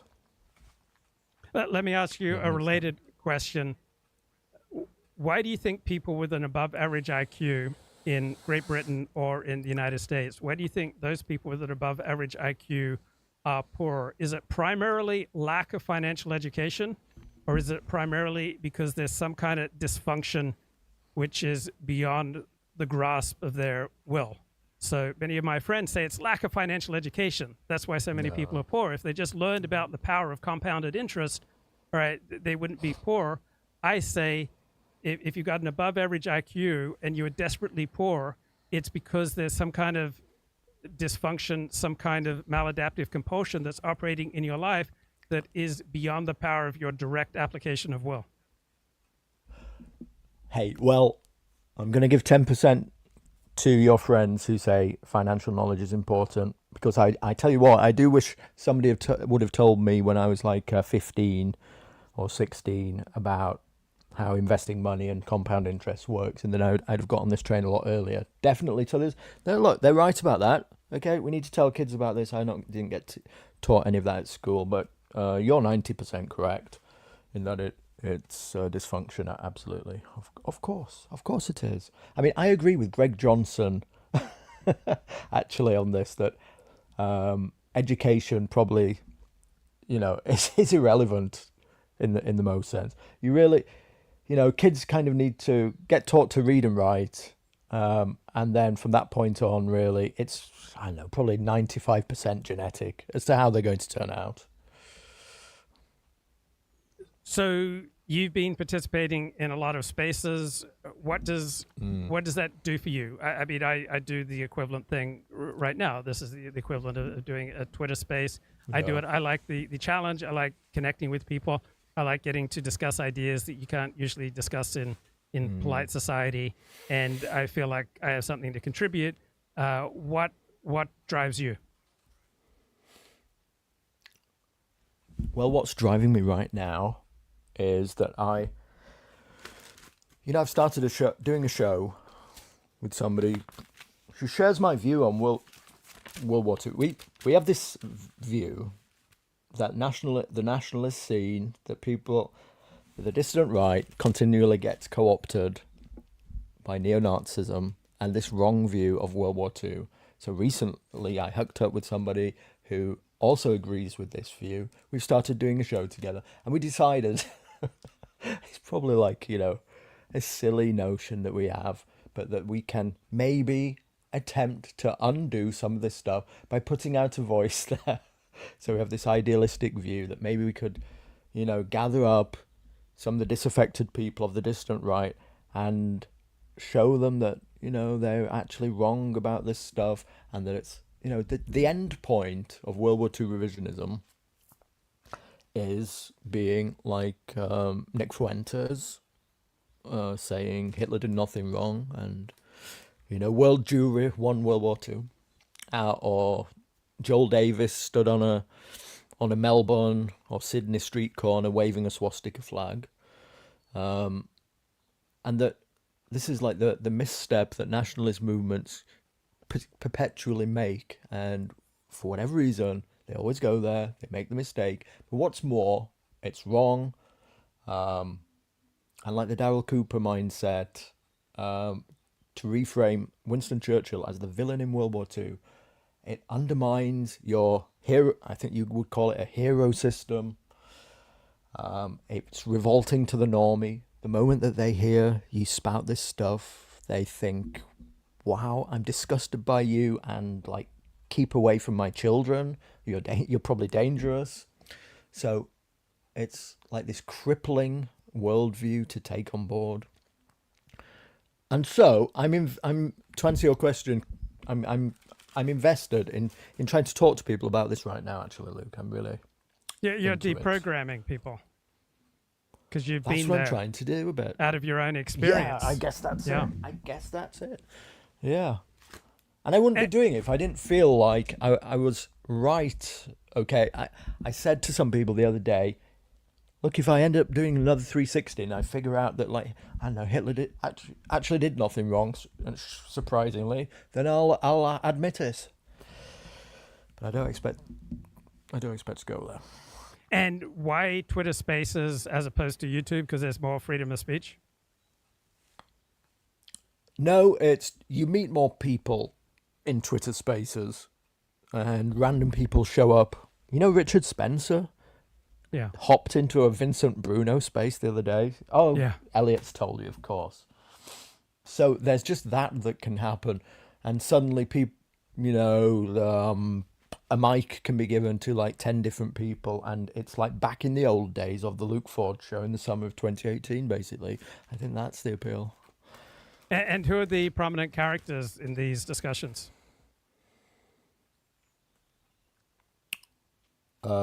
Usually you don't know who... It's difficult to know who people are unless you're clicking on their profile. So you get used to voices, not necessarily names.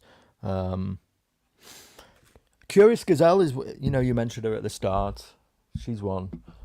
It's interesting that a character like that believes... Who believes that they are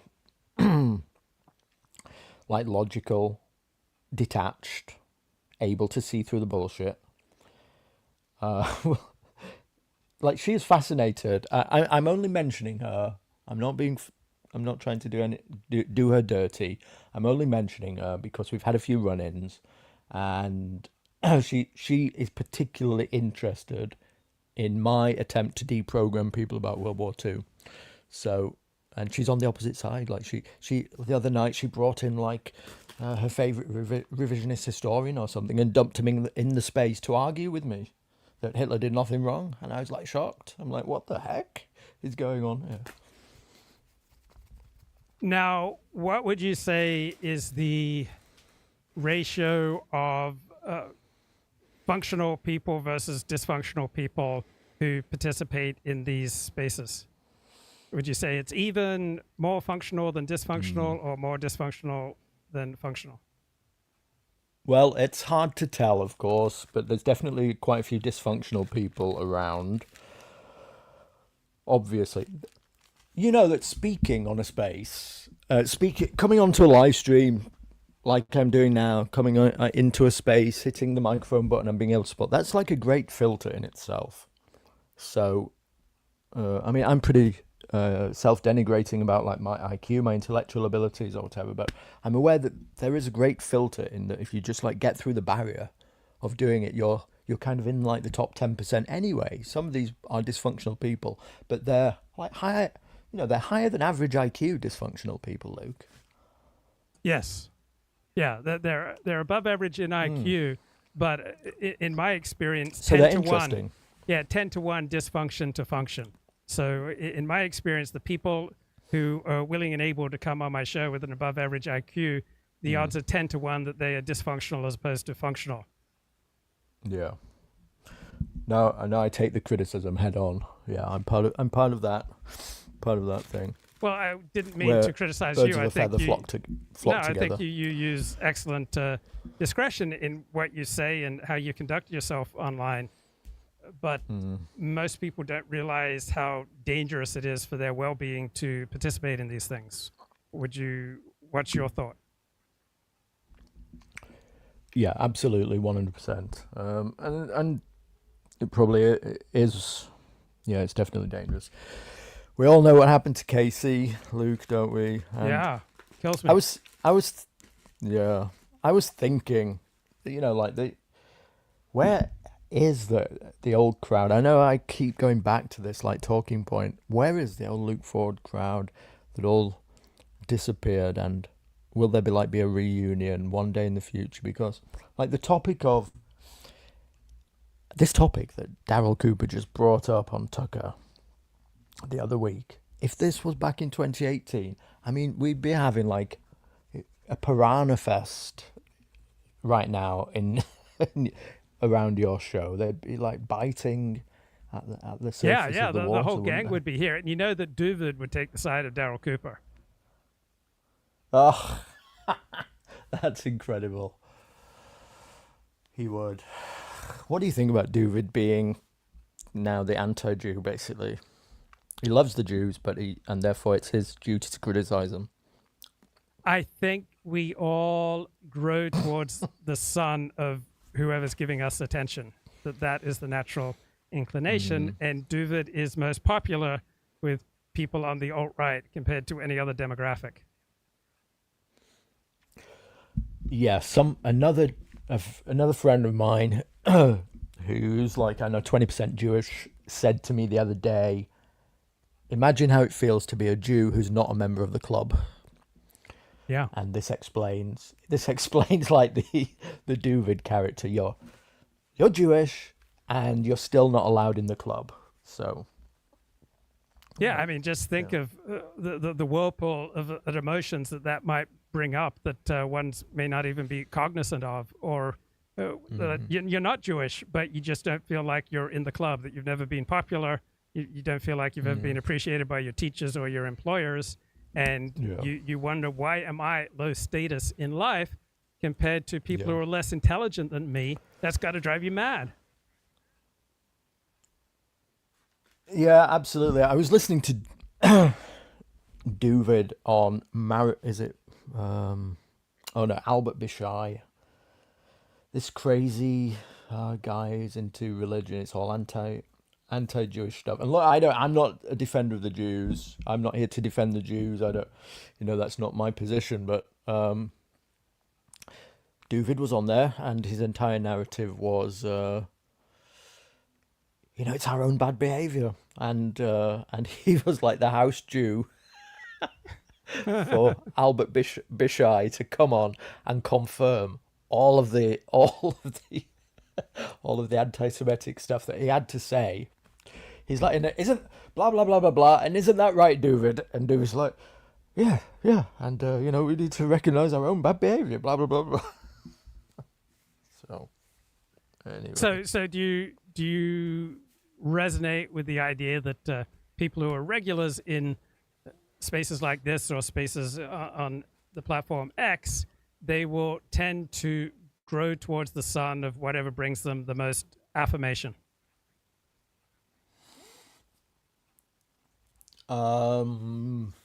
Sure. Yeah, there's definitely something to that, I suppose. Unless you have like something, I think, that you feel is a bit of a crusade. Yeah. A bit of an honorable thing. Like, I'll be honest, Luke, for like the last year, I have kind of, been, I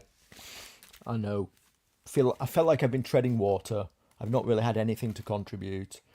And then I've recently got my teeth into this new thing, and then Darryl Cooper went on Tucker Carlson, and I decided I'm going to buy a few books. I'm going to confirm what I think to be true, and it could be like some kind of, I don't know, mini holy crusade, and I could maybe do some good and bring some of the people round, in my sphere. I'll tell you who is to blame for a lot of this stuff, right? And I'm not afraid to say it is academic agent and everybody who went through his sphere of influence. He's put out an incredible amount of content, and lots of people look to him as a true and like earnest intellectual. And he's put out an incredible amount of content and actual books. He's even given it names. He calls it the Boomer Truth Regime, and he laments it. And he's given rise to lots of other characters on the distant right. He effectively sets them up. He called himself the Alex Ferguson of the dissident right, who is the most famous football manager in England. Yeah, where he would create a team, like a Champions League style of internet streamers, and have a rotating squad around him coming on his show. And he effectively did this. And with the lure of being able to go on Academic Agent's show and be gifted like an audience of paying customers, all of these characters imbibed Academic Agent's takes and then go off to create their own little isolated spheres, and repeat his talking points. And so he has pushed ardently this view of Churchill being like, the devil of World War II, this devil incarnate character who gave away Britain's empire. And it's the, although I haven't read the book, I've only read a summary of it, it's the Buchananite take, from what I understand, the unnecessary war. This idea that we didn't ever have to get involved, that the world would be so much better. What a different world we'd be living in if Germany had just been allowed to do what it wanted on the continent. Britain would still have its empire. Millions of people would have been spared their lives, and and we wouldn't be here in the place where we are now with pride parades and Desmond is amazing, this kind of tranny kids and all this kind of stuff. So okay, so yeah, question for you. Yeah. If Academic Agent could make twice as much money and get twice as much attention and adulation for being pro-Churchill, right, I would submit to you that he would be pro-Churchill. It's just that once he got online, he found that he could get more money and attention by being anti-Churchill, and that explains most of what he promotes on his show. He is simply growing towards the sunlight of attention and affirmation. And do you think he's doing this knowingly? No, because he's a smart no, guy. No. This is subterranean. This is subterranean reinforcement that is shaping him. That's my read. What's yours? I mean, I am suspicious about him as a character. Let's be honest. I won't hide it. I'm suspicious that he has half Iranian origins, that he's this guy who now has fomented this deep hatred for, like, the guy who is the hero system of Britain. Now, yes, it's been co-opted by liberals, and Winston Churchill is turned into like this Antifa character or something, and the imposer of individual values. But that's not the actual narrative of World War II. It doesn't stack up. I mean, in 1955, Winston Churchill was attempting to get the Conservative Party to stand on a slogan of "Keep Britain White," for instance. So, I mean, this is hardly the liberal character that people have made him out to be. He's been co-opted by the radical left. But he is Britain's icon, of heroism and the statesman of Great Britain, effectively, and to try to undermine that, to attack that moral framework, it tells me that there's like a deep hatred for Britain itself and its institutions and the British people, because it's repugnant on a deep, guttural level to the average normie. Yeah, and if he had more status in life, right, I'm sure he believes he's much more worthy of status in life than he has achieved. And so because he hasn't been recognized as the great, brilliant thinker that he is, that underlies his hatred of society. If he had more status, if he was a Don at Oxford, he would be much less likely to loathe society, but society has been cruel to him. It has cruelly denied him the recognition that he believes he deserves. And I believe that this underlies that loathing of his society. Yeah. And so he has a lot to blame. He has a large amount of blame to shoulder for doing all this, and he's continuing it. And so somebody has to push back on it. And the problem is, you see, with the intellectuals, Luke, like academic agent, who feel that they're better than everybody else. Like, they would look down, and they do in fact look down on the likes of Nick Fuentes, hanging out with Kanye, talking about Adolf Hitler. They think that that's like disgusting. And Joel Davis, like waving a swastika flag on the streets of Sydney, they would lambast that as, being terrible, this kind of gutter wignassery. But yet, it's the end point of their analysis. The people like Nick Fuentes and Joel Davis or whatever, they're just being honest. They're just being honest about where they've ended up in what they believe to be true. Somebody like academic agent he just feels like he's a class above other people, and so it's like being a crypto Nazi. And I think a Colin Liddell character, by contrast, he could be praised to the skies, and he would be much less likely to be knocked off course with what he truly believes. I think a contrarian such as Colin Liddell is much less likely to change what he believes for the sake of popularity. Well, that's interesting. Yeah. Colin's never really been that popular, has he? It's been contrarian the whole way through, I suppose. Correct. Yeah. I mean, I've been told, like, SJJ, you're just being contrarian for contrarian's sake now. I've gone back the other way. What do you think to that?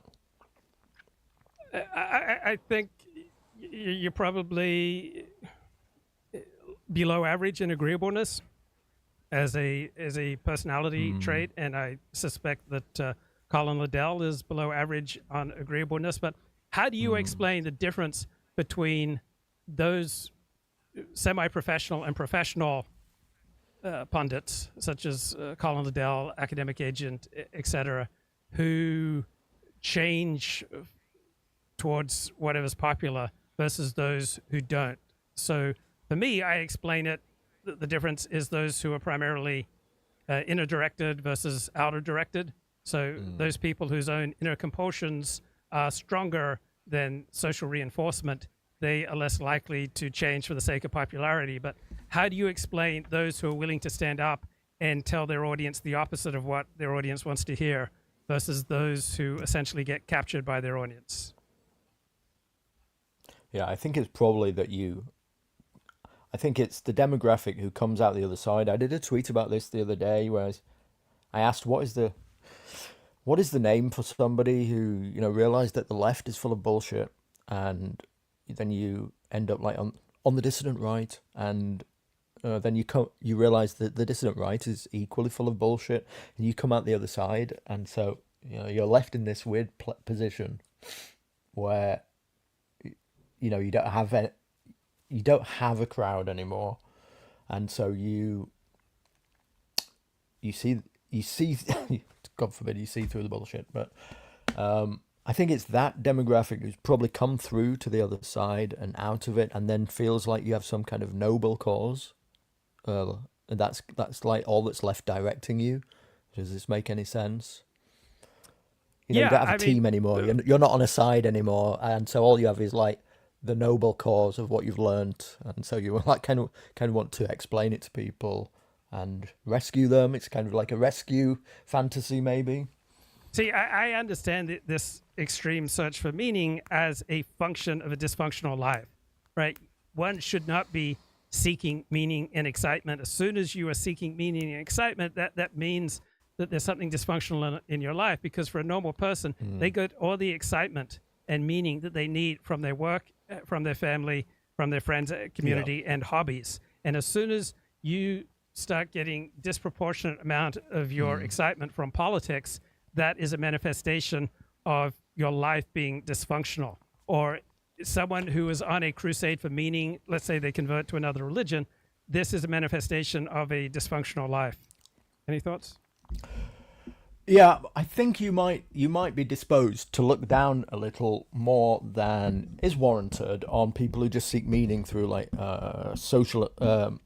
online interactions. Though to me, there's nothing necessarily too bad about somebody who is wanting to like garner more online interaction. I mean, it's like the age that we live in. You necessarily do obviously put much higher value on, and you're right to do it, to put much higher value on real life engagements. But like the Zoomer, Luke, is like almost entirely immersed online. Their girlfriends are first online. Their friends are almost entirely online anyway. So there is a different world here for like the younger crowd, who it is their natural playpen anyway. Am I making any sense? Yeah, I would submit to you, anyone who bounces from one extreme form of politics to another, or anyone who bounces from one religion to another, is in all likelihood highly neurotic. Neurotic meaning they really enjoy dwelling in negative emotions. Yeah, I can get that. Yeah. What I was trying to say, though, that just like this idea of seeking online attention isn't necessarily a bad thing and necessarily a sign of being dysfunctional, because like the only attention that Zoomers get, I'm talking about younger people now.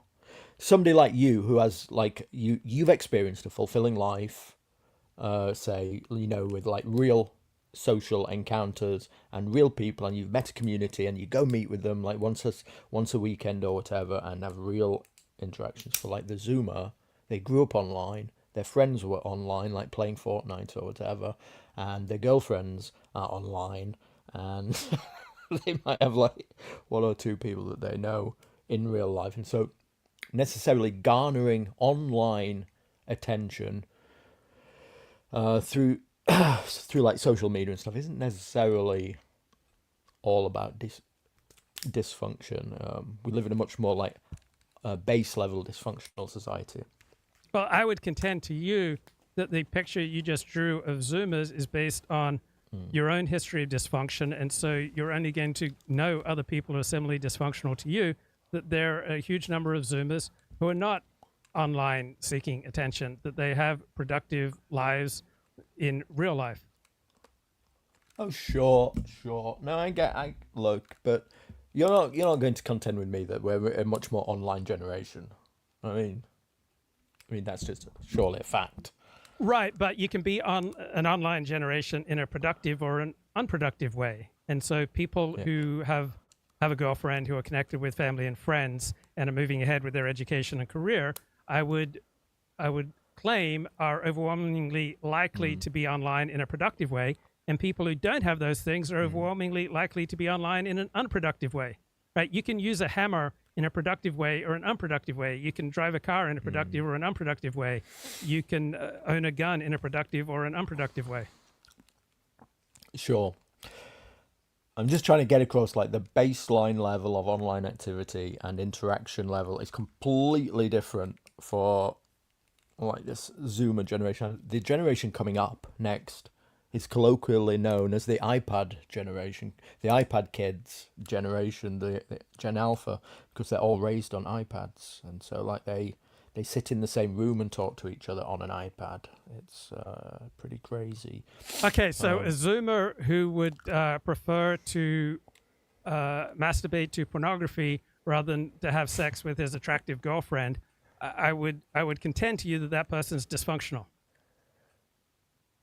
Absolutely. And nobody's taking away from that. Obviously, even in like the year 3000, it's going to come down to real personal relationships. I'm not denying that, Luke. Yeah. Yeah. Now, where are you and fighting? Are you still fighting, training for fighting, doing practice fights? No, I've stopped. I've quit pro sports now, so I'm not competing. What I may do is I may do a tournament again. I was going to do one this week. A tournament is where you can just sign up and then over a period of like usually Friday, Saturday, Sunday, if you get down to the end, there'll be like 6 fights in total and you can be like the winner over like 3 days. And I might do something like that. But in terms of being in a league, in a promotion, I've stopped. It's all over. I've retired. Why would you do a tournament? What's underneath that? What does it do for you? It's prestige. It feels great. Winning feels great. It makes me feel alive. That's what I was going to say. It makes you feel alive. Yeah, absolutely. Yeah. You haven't yet found anything else that makes you feel as alive as doing that sort of competition. No, I haven't. Absolutely not, no. In fact, I feel a bit lost, Luke. I feel a bit lost that I've, given up this thing that I was good at. I admittedly, I didn't have the greatest pro fighter career. Okay, so there's that. But, as a youth, I was a champion as a youth.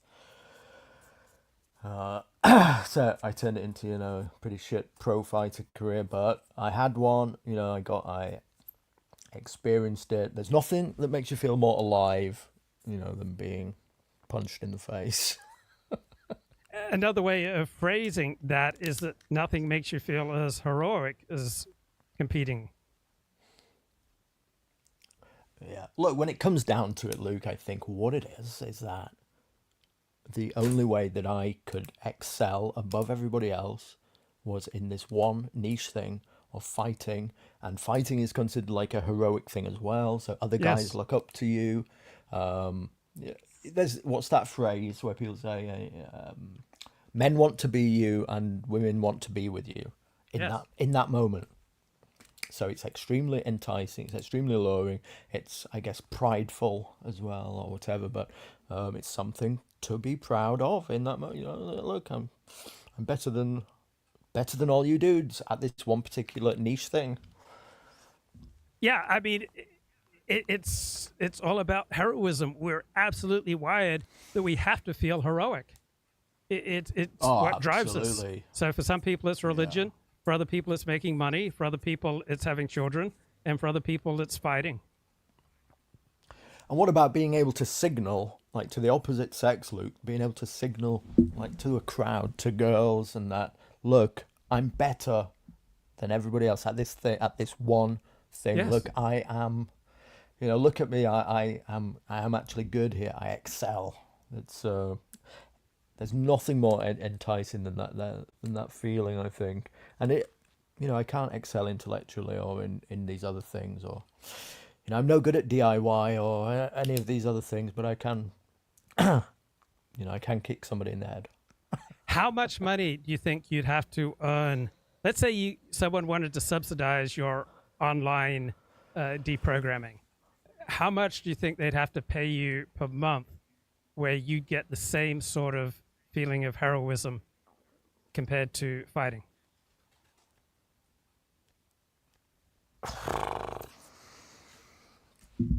Yeah, I don't think I could. £10,000 a month. Feeling. £10,000 a month wouldn't give you the same surge. No, you know that fighting never made me any money, Luke. I just used to do it for. I made a loss fighting, so I used to go and get my nose broken for free. That's not the question you're asking, is it? Yeah, What's so the question you're asking? Someone wanted to subsidize you £10,000 a month to do your online deprogramming, and you wouldn't get a similar type of heroic rush from pulling down that kind of money doing your online spaces? I don't think I would. I think that would then feel like a chore, and I'd probably fail at it. I'd probably fail. I'd probably end up. I mean, it'd be exciting. It'd be great to get paid. I mean, absolutely. Somebody wants to pay me to deprogram people about World War II. Let's go. But I'm only doing it because it feels like a noble cause, basically. So if I said to you, Stephen, you are a lost soul, is there truth to that? Do you think that's bogus? What do you think? Yeah, there's definitely some truth to that. Absolutely. Yeah. The problem is right now, Luke, is I'm in this position where I live rent free. I've got a decent job that's easy and simple. It's not decent as in pays well. It's just easy to go and do. I can turn up. They don't care if I'm late, basically, The managers love me. So I've just got this like cushy position where I don't have to strive for anything right now. And so I could just, being ADHD, I could just coast this out for like 10 years probably. I could just coast this. So yeah, I'm like tumbleweed at the moment. Absolutely. So if I wasn't doing this live stream right now, I could be earning $50 an hour. But I'd rather do this live stream because it makes me feel heroic. And so I am, I'm acting out my own hero system. And the thinking behind this theory of hero system is that our greatest fear is to be insignificant and that our lives don't matter. And so to ward off this feeling of insignificance, we subscribe to hero systems, and they give us a feeling of being heroic, and that gives us then the strength to get through the day. Yeah, I agree with that. So going back to the online thing then, so I guess what I would like is I would like to see what I'm doing. I would like to see it get a little bit of popularity and, get a little bit successful. And then I'd feel like I was doing something that was, there would be some acclaim to it. And then I'd feel okay. And I'd feel like I was I know I was punching above the parapet again in a kind of weak way. I think I probably only came online and started talking online when I saw that my sporting career was going down the toilet. Yes. And it was something else to do. To feel heroic. Some other way to gain attention. Yeah, you're right. Yeah, now, absolutely. Other possibilities, I don't know if you've ever thought of them, would be getting a feeling of heroism from a type of work, or from volunteering, or from joining a cult, or from joining a religion, or joining some kind of group activity or hobby. What are the other ways of feeling heroic that it might have lit through your mind at times?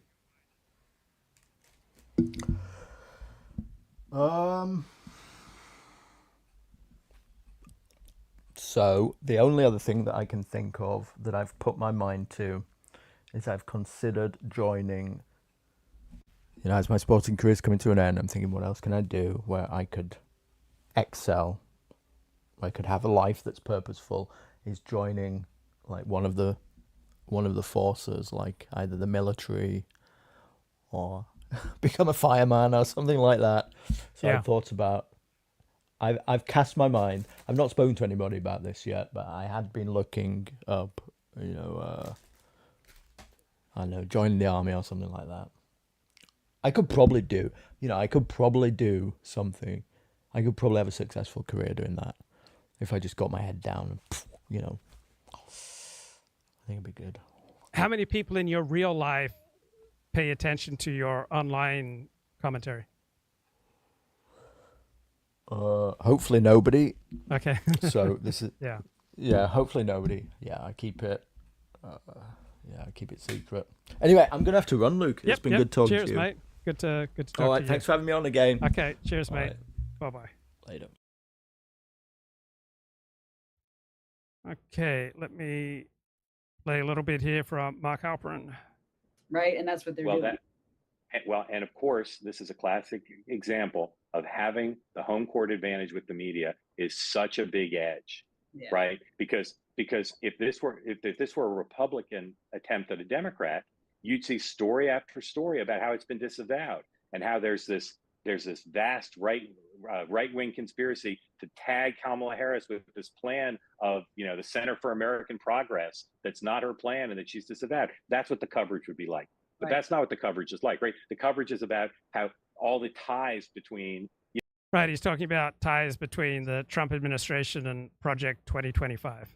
How JD Vance wrote the foreword, and that's how all the coverage is. Right. So the coverage is not debunking the connection. The coverage is looking for every possible connection. And to be fair, there are connections, right? There are idea connections. There are connections like JD Vance. There's 1,000 connections between Trump and the Heritage Foundation. There are 1,000 connections between Kamala Harris and Bernie Sanders, but the press isn't going to frame things those ways. So, like I said, I was haunted by the way you described it, because that's exactly what I was saying on this platform like a month ago, and I no longer think it. And again, I'm not singling you out, because I know a lot of Republican strategists feel the way you do. Okay, let me rewind to get what she's talking about here. You're right on the merits in the sense that it's unfair. Whoops. Finding thing. It's not part of the Trump campaign. And so. Oh, got to do more rewinding. I was surprised to learn that Pennsylvania has the fourth largest number of veterans of any state in the country, some 650,000 veterans. Also, in reading part of Project 2025, that infamous project or famous project, there are proposed cuts in veterans and disability benefits, maybe even for current veterans. It's not quite clear. My question is, can the Harris campaign target that group in Pennsylvania specifically, and make some progress? Noting that if you just pick up 3 points worth of the veteran vote there, that's 20,000 votes in Pennsylvania. Yeah, it's a huge group, and obviously, as you point out, very big in Pennsylvania. Kristen, what are your thoughts on that?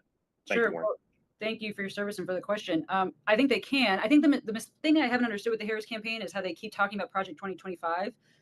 No one really knows what that is. I've never read it. I don't know what it is. I don't, subscribe to it. What they should do instead, and I hate giving them advice here, but it's just pick out things like that and just say this is what Trump wants to do, and then have a really fine print that it's Project 2025. But they're around there saying, oh, Trump's Project 20, because Trump has been very, very vocal and adamant that he has nothing to do with this. He doesn't support it. He's against it. Republicans down the ballot haven't even read it.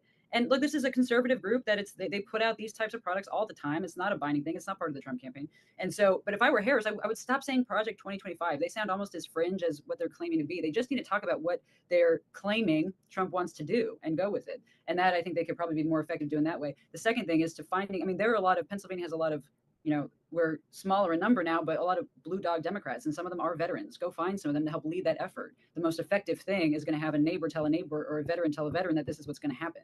And the flip side, Trump campaign needs to do that too. That neighbor to neighbor validator is going to be so important on issues like that when you're trying to break into a voting bloc that doesn't usually go for your party or candidate.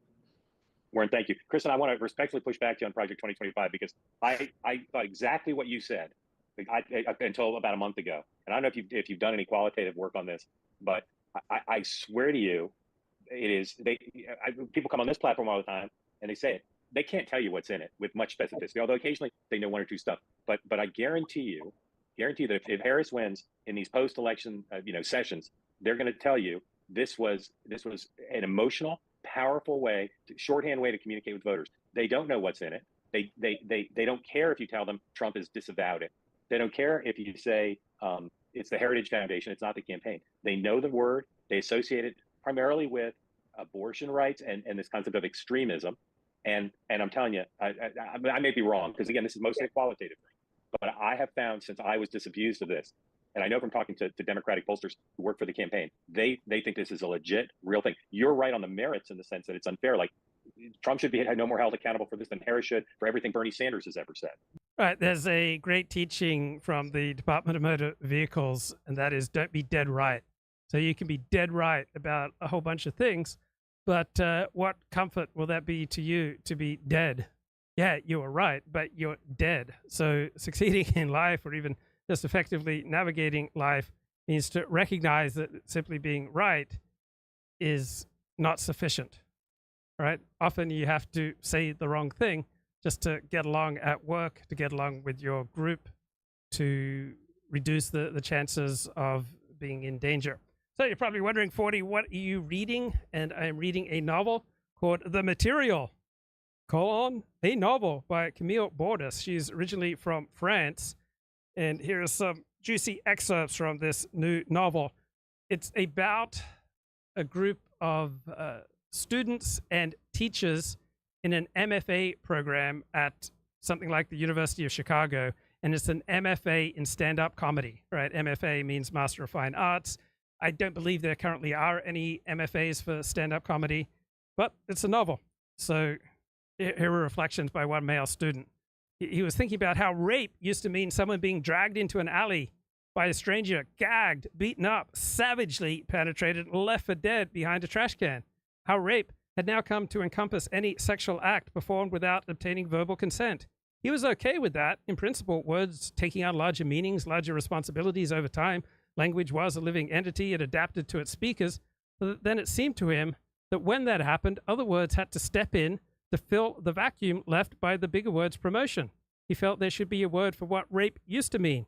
He wondered how women who had been left for dead in alleys felt about it, felt about that new meaning. And then a female student says, I still haven't effed anyone in the city of Chicago. I'm a Chicago virgin. And then this woman explains why her sister is still mad at her mother.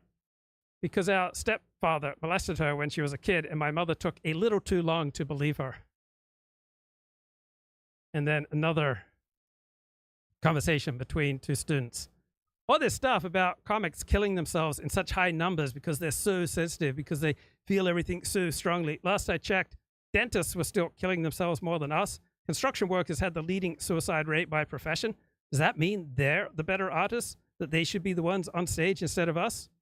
Seriously, what did your stepfather do? Who cares what he does? He still works? Yeah, he's a forester. He molested a child and he's still around people? It's not the kind of forest where people go, Olivia said, and Sally never pressed charges. That bitch has been getting all the attention. Exactly, Olivia said. I mean, right? No one ever asked about me. We're identical twins, right? But my stepfather molested her and not me. How do you think that makes me feel?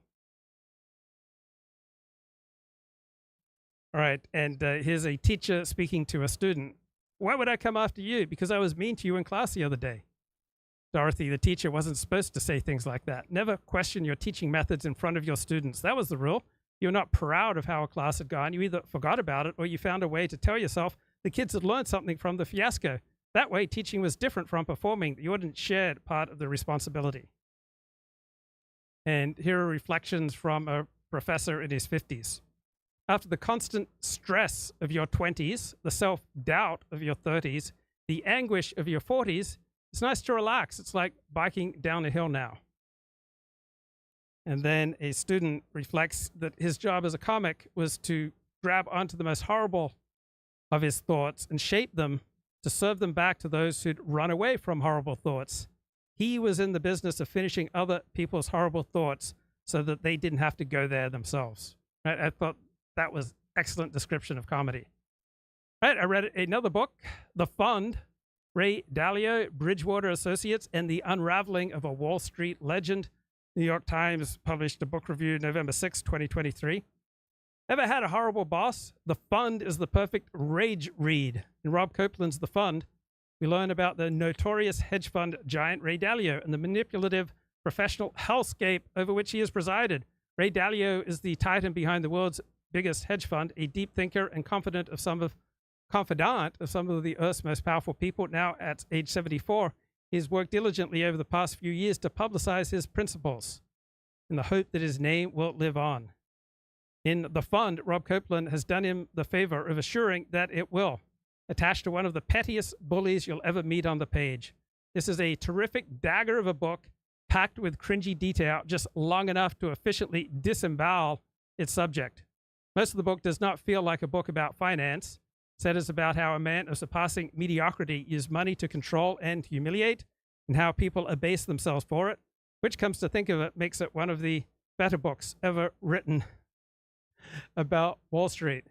And so there is a YouTube show called A Little Bit Culty Podcast by two people who left the NXIVM sex cult, and they have the author of the book, The Fund, Rob Copeland, on to talk about his book on Ray Dalio. Through this whole rigmarole of a journey with Bridgewater, how did it get on your radar? Tell us your story of this debacle expose. Sure. So there's really two beginnings for me. One is that I graduated college in 2009, and I had it was like right at the peak of the financial crisis, and I got a job that I didn't really like, and I applied for pretty much every job in the New York area that was hiring new college grads. And Bridgewater Associates was just one of the many, many firms that had a reputation for hiring young people with no life experience and saying, hey, come move an hour and a half outside the city to the middle of the woods, and we're a big finance firm. So I applied there. I did a few interviews. I didn't get the job. I honestly didn't think anything else of it. I got very few jobs then. So a few years later, I was really committed to journalism, and I was working for a hedge fund trade publication, which is just like a magazine that caters to the hedge fund industry. And Bridgewater, world's biggest hedge fund, was a big part of our coverage. And that's when I started to hear more about it and hear more about what he calls the principles and this sort of like pseudo like self-help philosophy that he's got going on. And he just kept getting more and more famous. So it went from something that I would have heard of because I was looking for a job to something that I would have heard of because I was in finance journalism to then all of a sudden something that, you know, Nippy is getting a book gifted to him by someone who I imagine didn't work at Bridgewater. Ray just became very intentionally this super famous figure and wanted to be about more than just making money. I think so. One of the co-hosts is Sarah Edmond, an attractive brunette. She was prominently featured in the NXIVM documentaries, and then her partner is Nippy. One of the things, you know, hearing that part of it, you mentioned they hire people young right out of college without experience. To me, that's a very important caveat to the whole thing, because in one of your interviews you talk about, I think the phrase you use is, they attracted people who want to give up their belief system and adopt the Bridgewater. They're malleable. And, you know, I look at my experience of why I was even interested in, you know, taking a training or something like that. Is like, I think that's kind of, I'm not saying I was looking to replace my belief system per se, but ultimately, you know, you take that behavior out years, it's loyalty to the party, so to speak. And I think that little piece right there, looking for young people without experience, I think is what allows him to have that culture right away. Exactly. I don't know if you came across this. Did you notice that was majority of the people that were susceptible to it? So there were two major types of people, for sure, who Ray is able to attract to Bridgewater. The majority, most, are exactly what you're talking about. They are new college graduates. And I'm not sure I would agree necessarily, by the way, that they want to give up their values more than that they can very easily because they don't necessarily have any. They have, what their parents would have raised them, or their religion, or anything else, Right. but they haven't yet developed a good sense of what a workplace is and what limitations to put. So in many cases, they don't even know they're doing it, which is even more powerful. And the other sort of person is he attracts these people who are sort of on the second half of their career, they're not incompetent, by the way, in any means, but they're not necessarily on the path to become CEOs of major companies in their own right. And those people, I think, they have a sense of right and wrong, and they are actively putting aside what they know to be right for a chance at making a lot of money, but even more than that, at this being sort of their last chance to achieve this greater goal. I was always struck by how few women, by the way, were in this organization. It was so overwhelmingly young men in 20s, low 20s, frankly. I was once there observing a meeting, and I think I put this in the book, but it literally looks like a J. Crew catalog. It was just like, oh, you're all the same person. I'm not even sure you're modeling yourself all the same. So it's so visual to me. Kind of a frat house atmosphere. Exactly, and Yeah. and with the attendant consequences. Yeah, including lots of alcohol and adult entertainment and Well, frat house is your first cult, except you graduate from it. right. Yeah, and we've covered that here on the show. Let me back up for a sec. So all in-groups contain elements of being a cult, all right? As soon as you start forming ties with other people, you get blinded to some things. And I mean, for somebody like myself who doesn't know much about the stock market and hedge funds, and by the way, I shall never invest after reading this book because it seems just crazy. But anyway, for those people who don't really understand this world, can you give me like an elevator pitch of what Bridgewater said that it was? Like, 'cause we always ask our survivors, like, what did you think you were buying into? What was the world that the people signing up for to work there, what did they think they were engaging in? Absolutely. And this, by the way, is something that I thought they were engaging in too for a long period of time. I didn't walk into this project and say, oh my gosh, I've got such an expose. So Bridgewater is the world's most famous macroeconomic hedge fund. And what that means is that Ray Dalio, the founder, and the firm claim to be able to predict the direction of any market in the world, essentially. They say, we're going to make you money no matter, give us your money and we will invest it.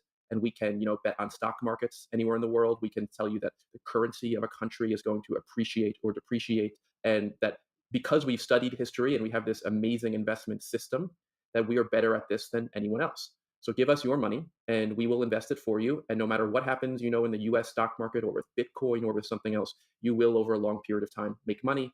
And they will collect, by the way, a fee based on what they make for you so they can become very wealthy. That's not a crazy pitch, by the way. There are lots of finance firms that say that they can do that.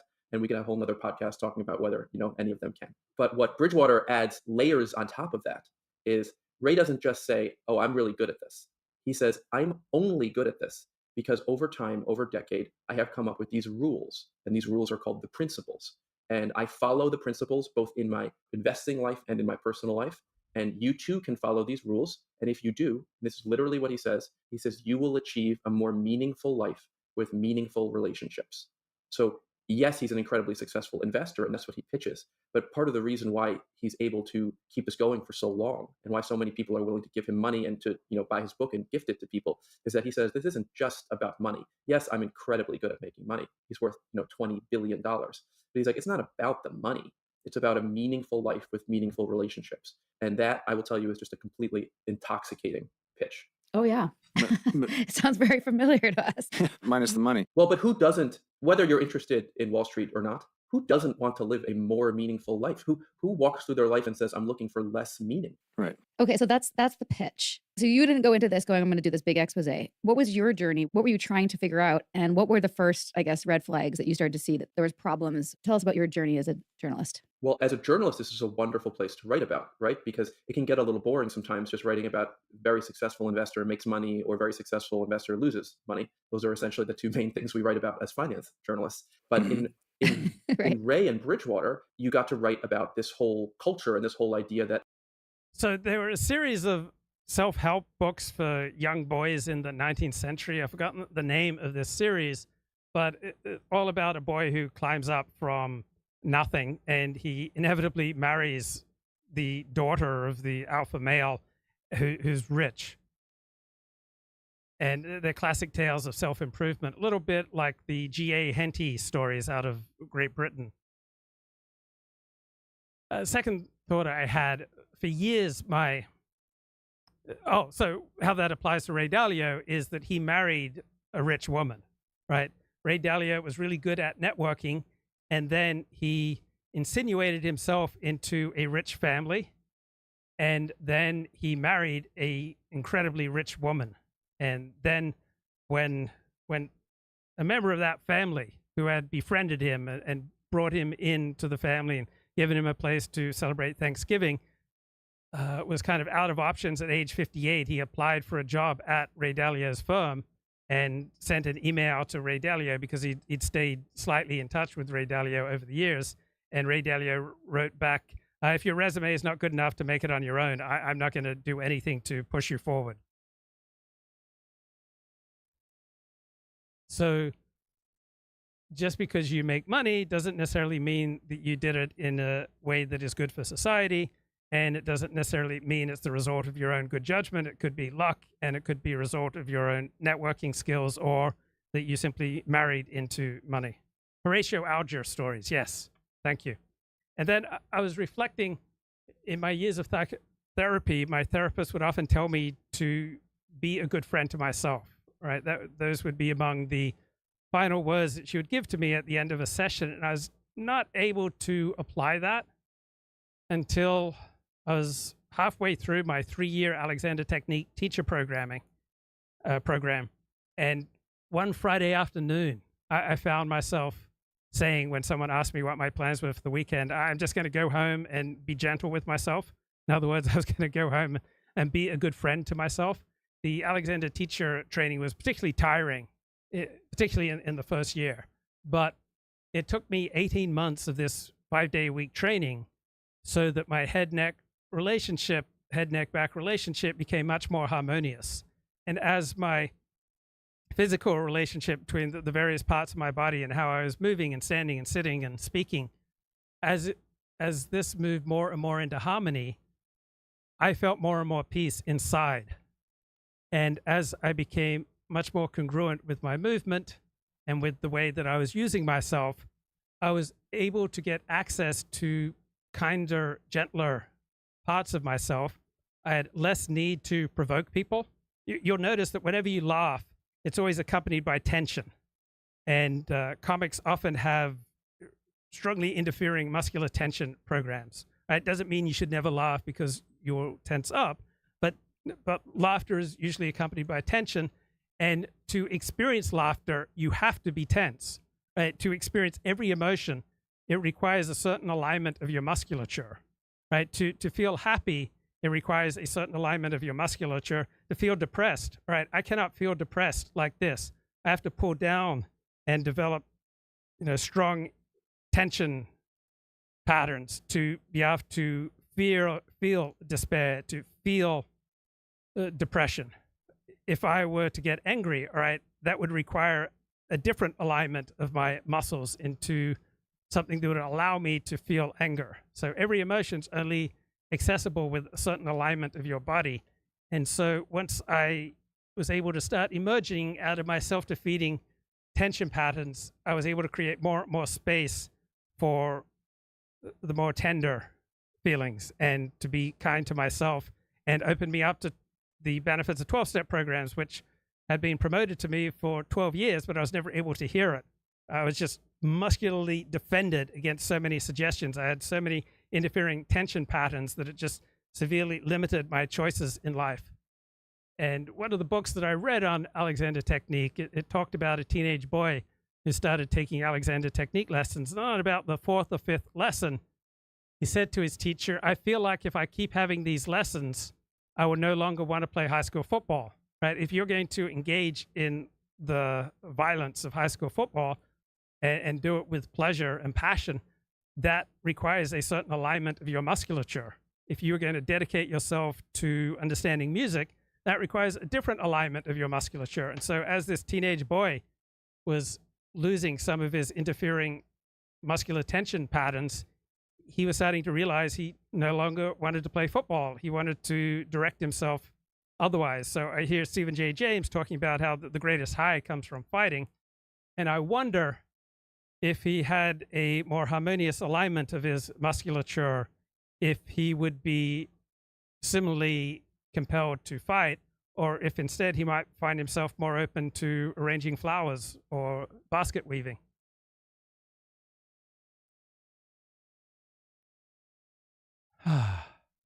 Oh, there's a firm, a very successful and famous one, which happens to be making money, but is also sort of creating this whole new cohort of a better person and better colleagues. So when I first started writing about it, it was honestly pretty ordinary. I was talking to Ray Dalio myself. I was talking to current and former employees. And the first thing that always felt odd to me was that one of the principles, part of the animating principle, Ray's animating philosophy, is that we should all be willing to disagree with one another.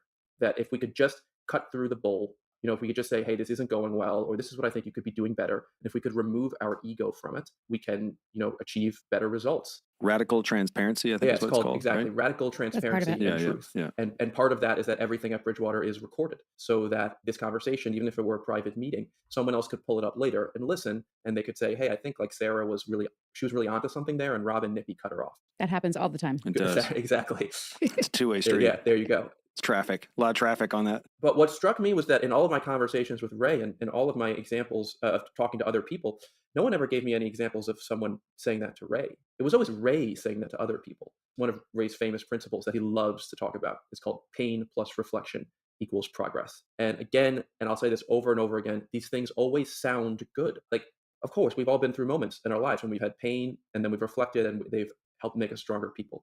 But 12 years ago, I wrote a blog post. Fear makes you contract. Love makes you expand. When you're afraid, you tighten up, right? The contraction usually starts in your neck and then spreads to the rest of you. You compress. You make yourself smaller. You make yourself less of a target. And you go into some version of the fight or flight reflex.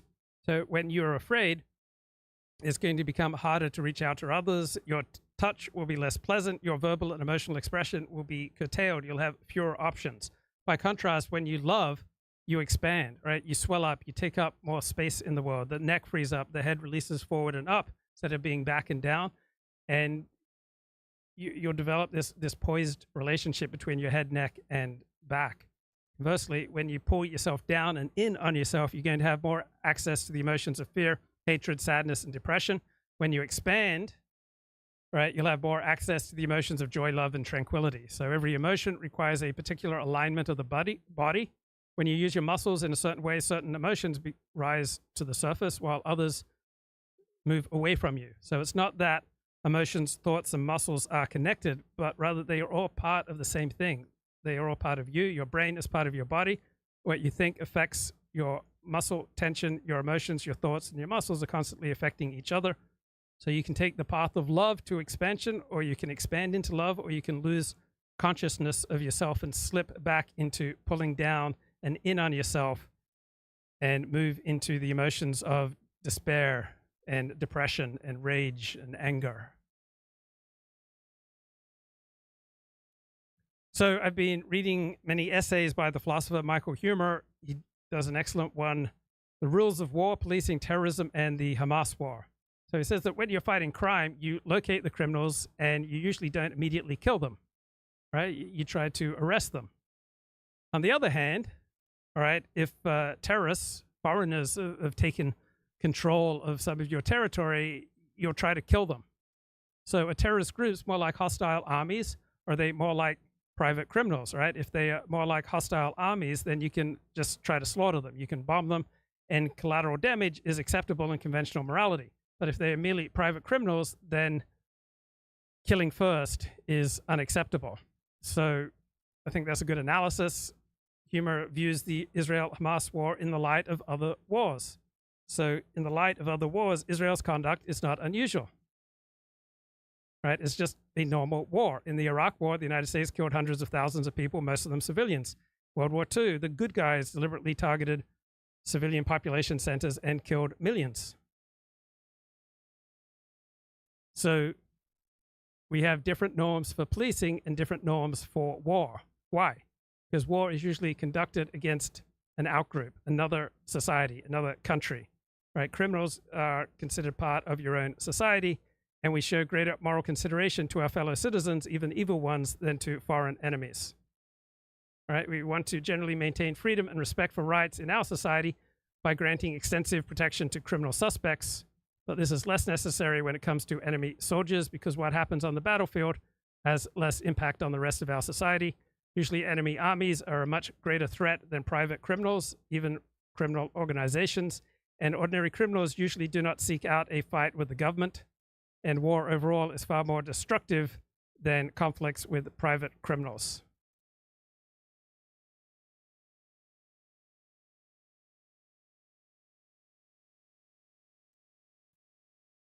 Okay, here's a conversation about left-wing infiltration of mainstream Christianity. But at the same time, we want you to start wielding power on behalf of these more progressive priorities. And I think that's why you saw that spiritual manipulation of just going, well, this is how you're going to love your neighbor.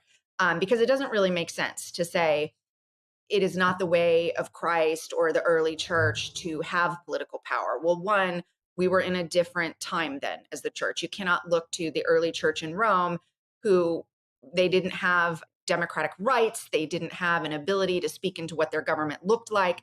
And so one, I would say, I'm not doing that in the book. I'm not saying that Christians should not get involved in political matters because I think that's a stewardship issue. And in fact, I think it's a blessing. I think it's a blessing to say we as Christians have this ability in this particular nation to wield our influence in the same way as our secular neighbors do through constitutional mechanisms. And we should do that.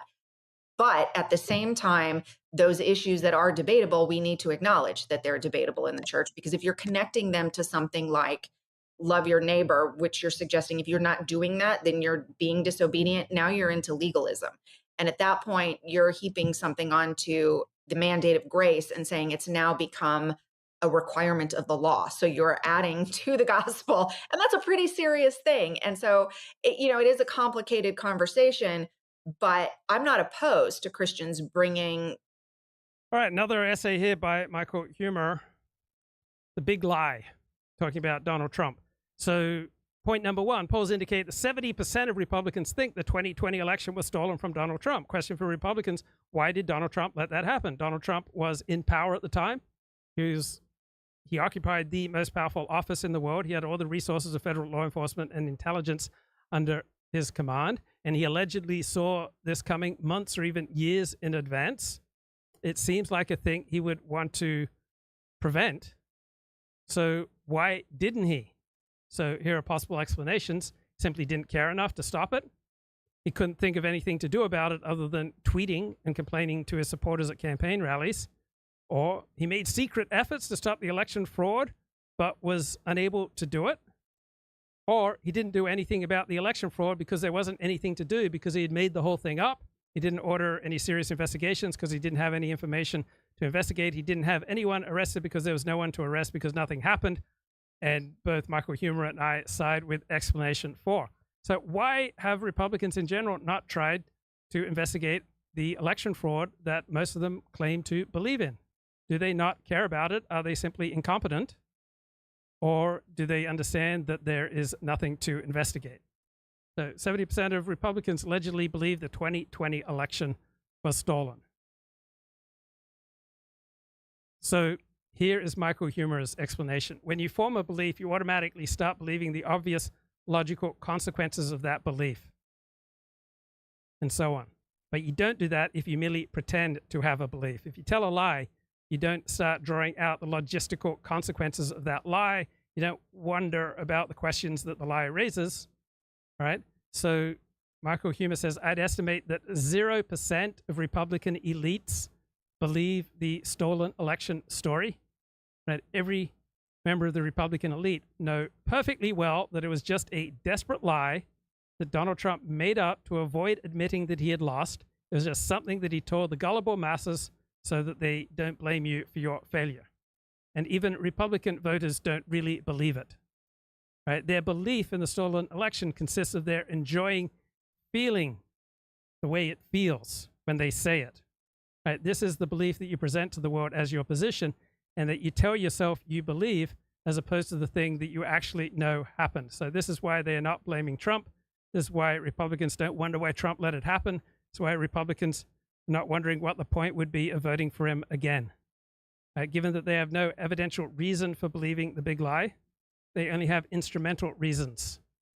And as it's just about the most obvious lie from the most obvious con man we may have ever seen in public life, right? It's not surprising.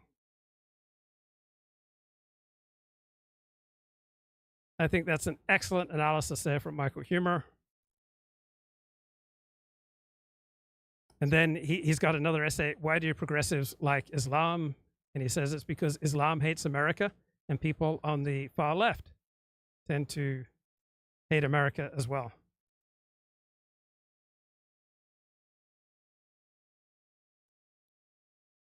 So what else do I got?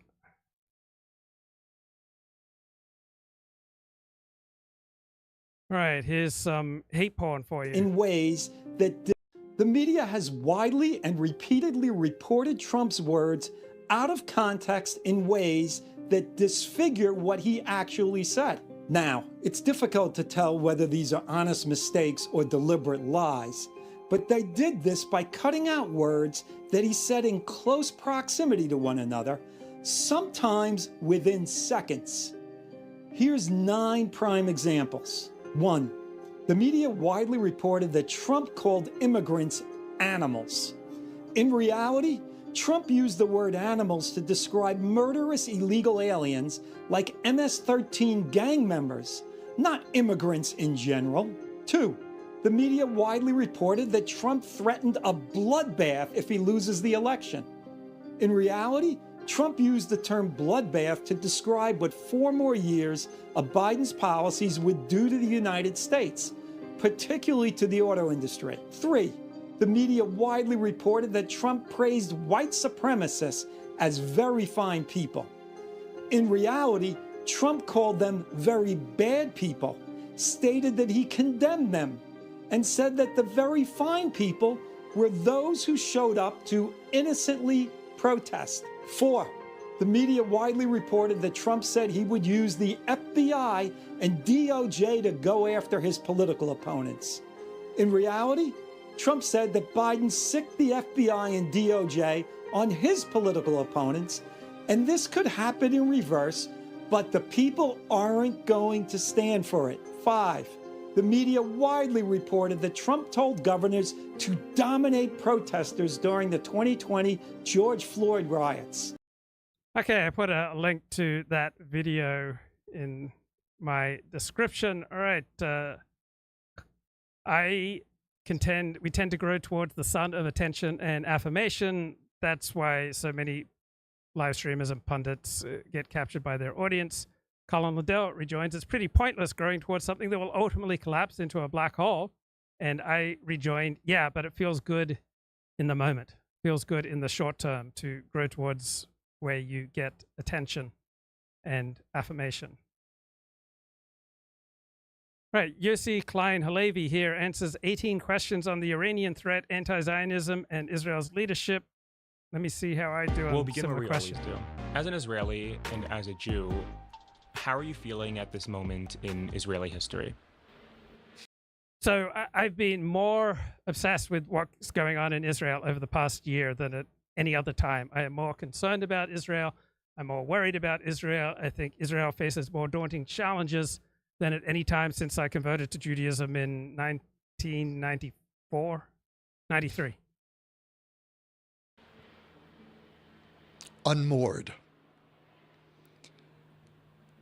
Many of the basic assumptions that I think most Israelis had about Israeli society, security, our place in the region, our relationship with each other in Israeli society, have been upended over the last 2 years.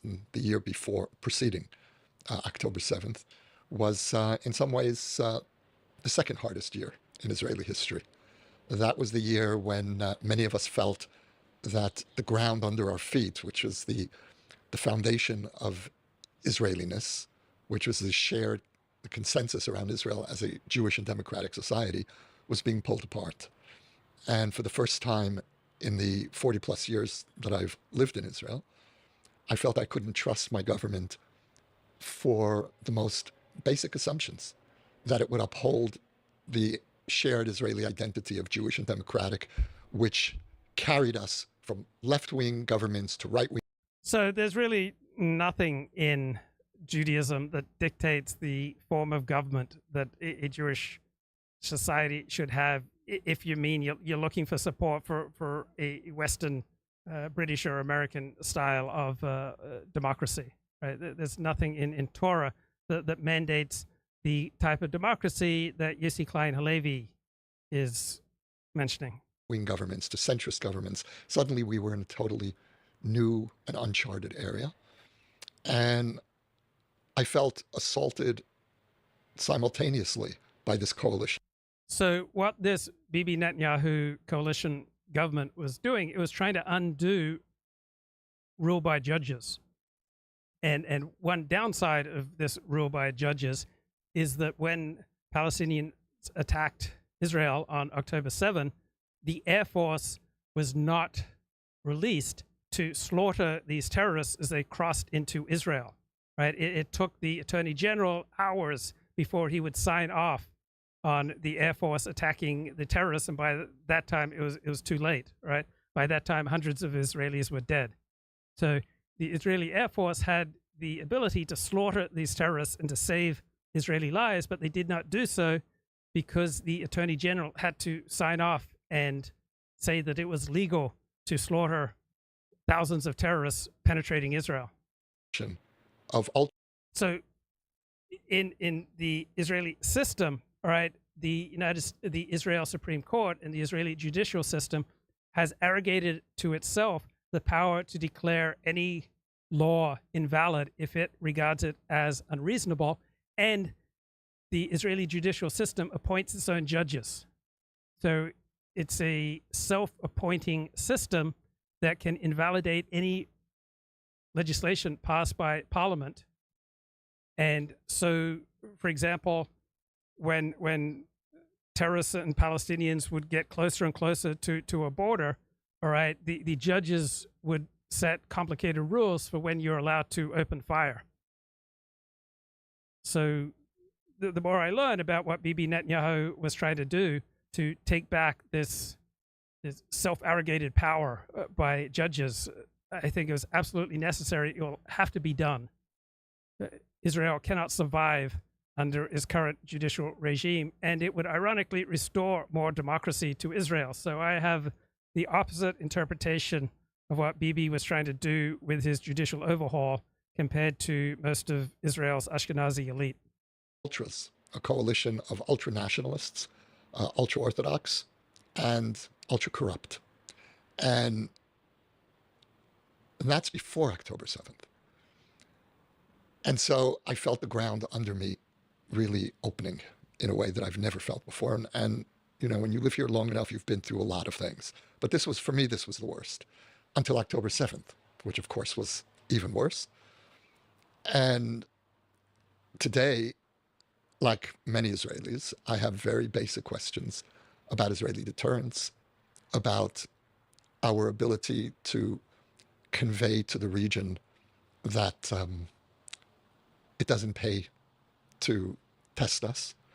I think we've lost a tremendous amount in our deterrence. And there are many ways that express.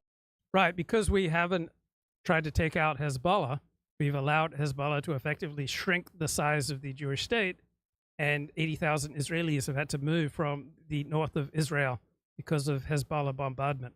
That's never happened before in the existence of the Jewish state, where it's contracted for a significant period of time. Expressing this, there's also the sense that despite October 7th, despite the ongoing war, we are still such a deeply divided society, and the schisms are multiple. There's the basic ongoing schism of those who trust this government and those who don't. Those who don't trust this government to lead us in a time of war, let alone through the worst crisis we've ever been in. There's the schism. So you have the economic elite and the overall elite of Israel society, including most of the IDF elite, who are opposed to the current government and want to bring it down by any means necessary, while the current right-wing government represents the the majority sentiments of Israeli citizens. So it's very much an elite versus regular Israeli conflict. Between those who believe that the Haredim, the ultra-Orthodox, should be not only allowed to maintain a separatist society within a society, but that I think it's absolutely essential that the Haredim be forced to pull their weight to serve in the IDF, and their outrageous amount of social welfare that they suck down has to be stopped, and they have to be pushed to pull their own weight and to go get jobs. So overwhelmingly, Haredi women work outside the home at about the same rate as secular women, but a much lower percentage of Haredi men work outside the home compared to secular men. So the secular in Israel subsidize through government welfare spending the Haredim, the most religious segment of Israeli life, and the Haredim overwhelmingly do not serve in the Israel Defense Forces and don't pay their own way. That the rest of us should have the privilege of funding their separatism. And then there are those of us who believe, and we are the majority, that this relationship is untenable and is an existential threat to Israel. So there are so many layers of divisiveness within the society, which the temporary unity around October 7th did not dispel. And so what it means to be an Israeli, it depends where you sit on the spectrum, depends who you ask. But I think there's so much anger in this country today, and the anger is directed from all parts of the society. Nothing prepared me for the emotional intensity and the overall intensity of Jewish life, right? I came from a background as a Seventh-day Adventist. We tended to be stiff upper lip, and the emotional intensity of Jewish life was incredibly intimidating. And, you know, for me, it's not a question of left versus right. I personally sit in the center, and I've almost always voted center. But, and there were times where I have voted for Labor. There were times where I voted for Likud. And I can live with those divisions. I can live with ideological divisions. What I can't live with is the feeling that the basic decency of Israeli society, of Israeli governance, has been erased by our leadership. That is that's a blow that's very hard to absorb.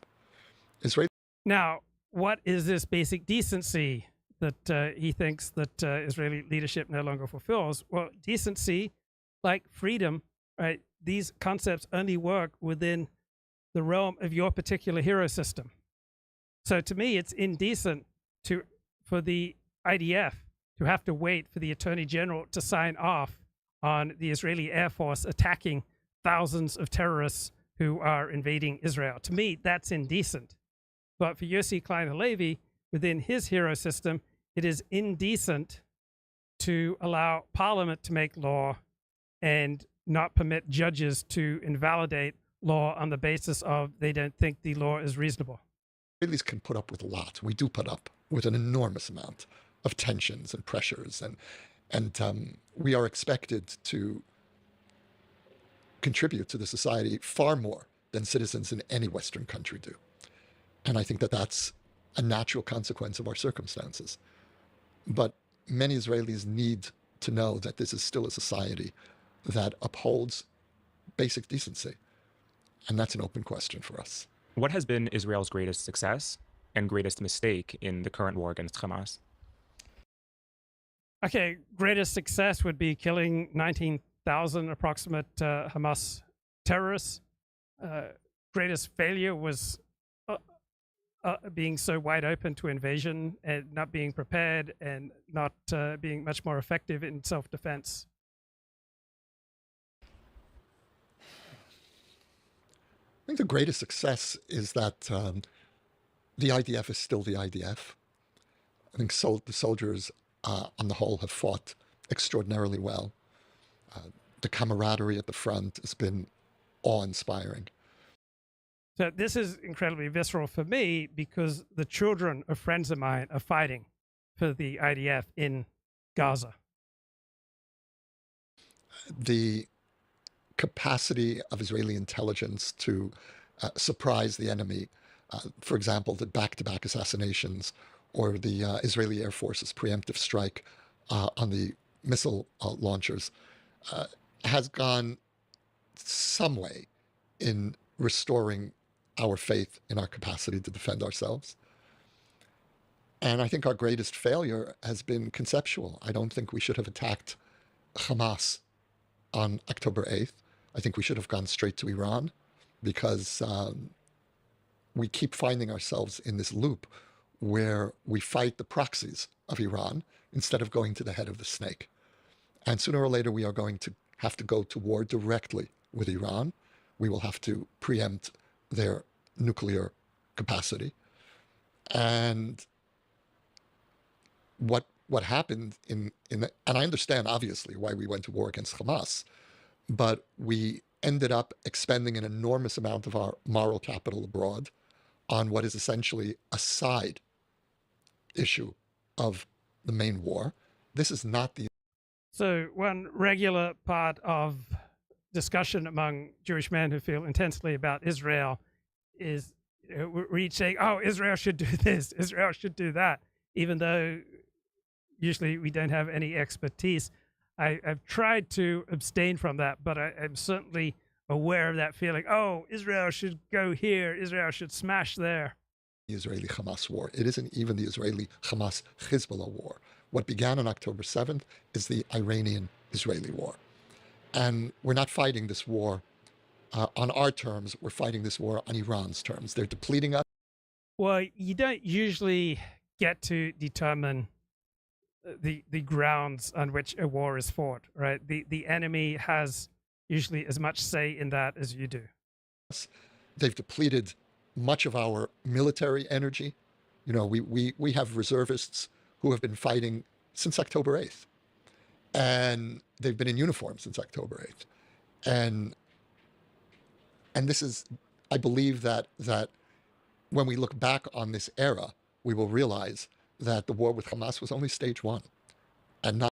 So this current state of Israel, it's one of those areas of the news where I think often my emotions overpower my reason.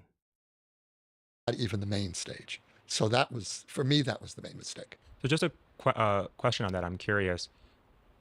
Framing this as the Israel-Iran war and October 7th as a function or as almost a proxy in some sense of that, does that lens change how you view this in the context of the Palestinian-Israeli conflict? Look, this has never been only the Palestinian-Israeli conflict. This has always been a regional war. And for most of Israel's existence, I would agree with Yossi's answer. That has been the Sunni-Israeli war. With the Abraham Accords, the Sunni-Israeli war is beginning to end. And if the Saudis come into the peace process, then we're really looking at a historic Israeli victory in the Sunni-Israeli war. The regional aspect of this war is being replaced by a Shiite Israeli conflict. And our war with Hamas is a part of that war. But I think we make a very serious mistake, and this is certainly true for much of the West. The West really sees this as the Israeli-Palestinian conflict. It is not primarily that. And so the way that I see this war... I was talking to a beautiful woman the other day, and she made this side remark. Oh, you men, you'd rather talk for hours on a live stream about matters of politics than talk to your girlfriend about emotions. War is the same way that I see what I hope will be an eventual peace. We're in a regional war, and regional wars needed to be treated through a regional solution.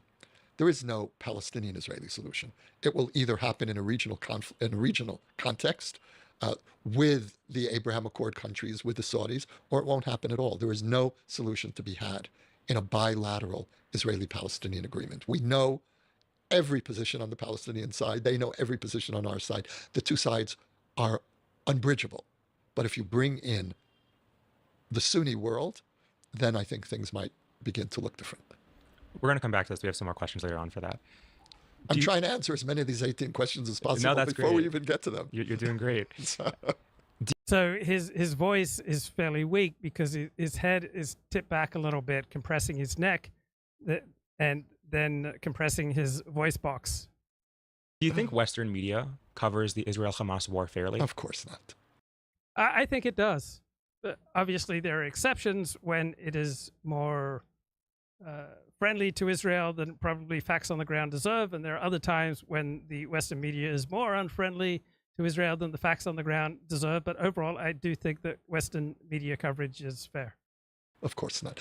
You know, the other day I was reading the Times, and I noticed that there was an article. I even forget what it was about. It almost doesn't matter. But the Hamas massacre was described without adjectives. It was the Hamas attack of October 7th. It wasn't even called a massacre. So whatever your in-group identity is, as long as it's intense, your brain will be finely tuned to finding examples of how your in-group was mistreated or misrepresented.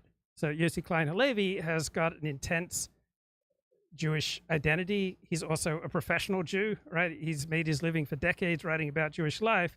And so he's a very smart man. So his mind will naturally go to all these ways that the news media has been unfair to Israel.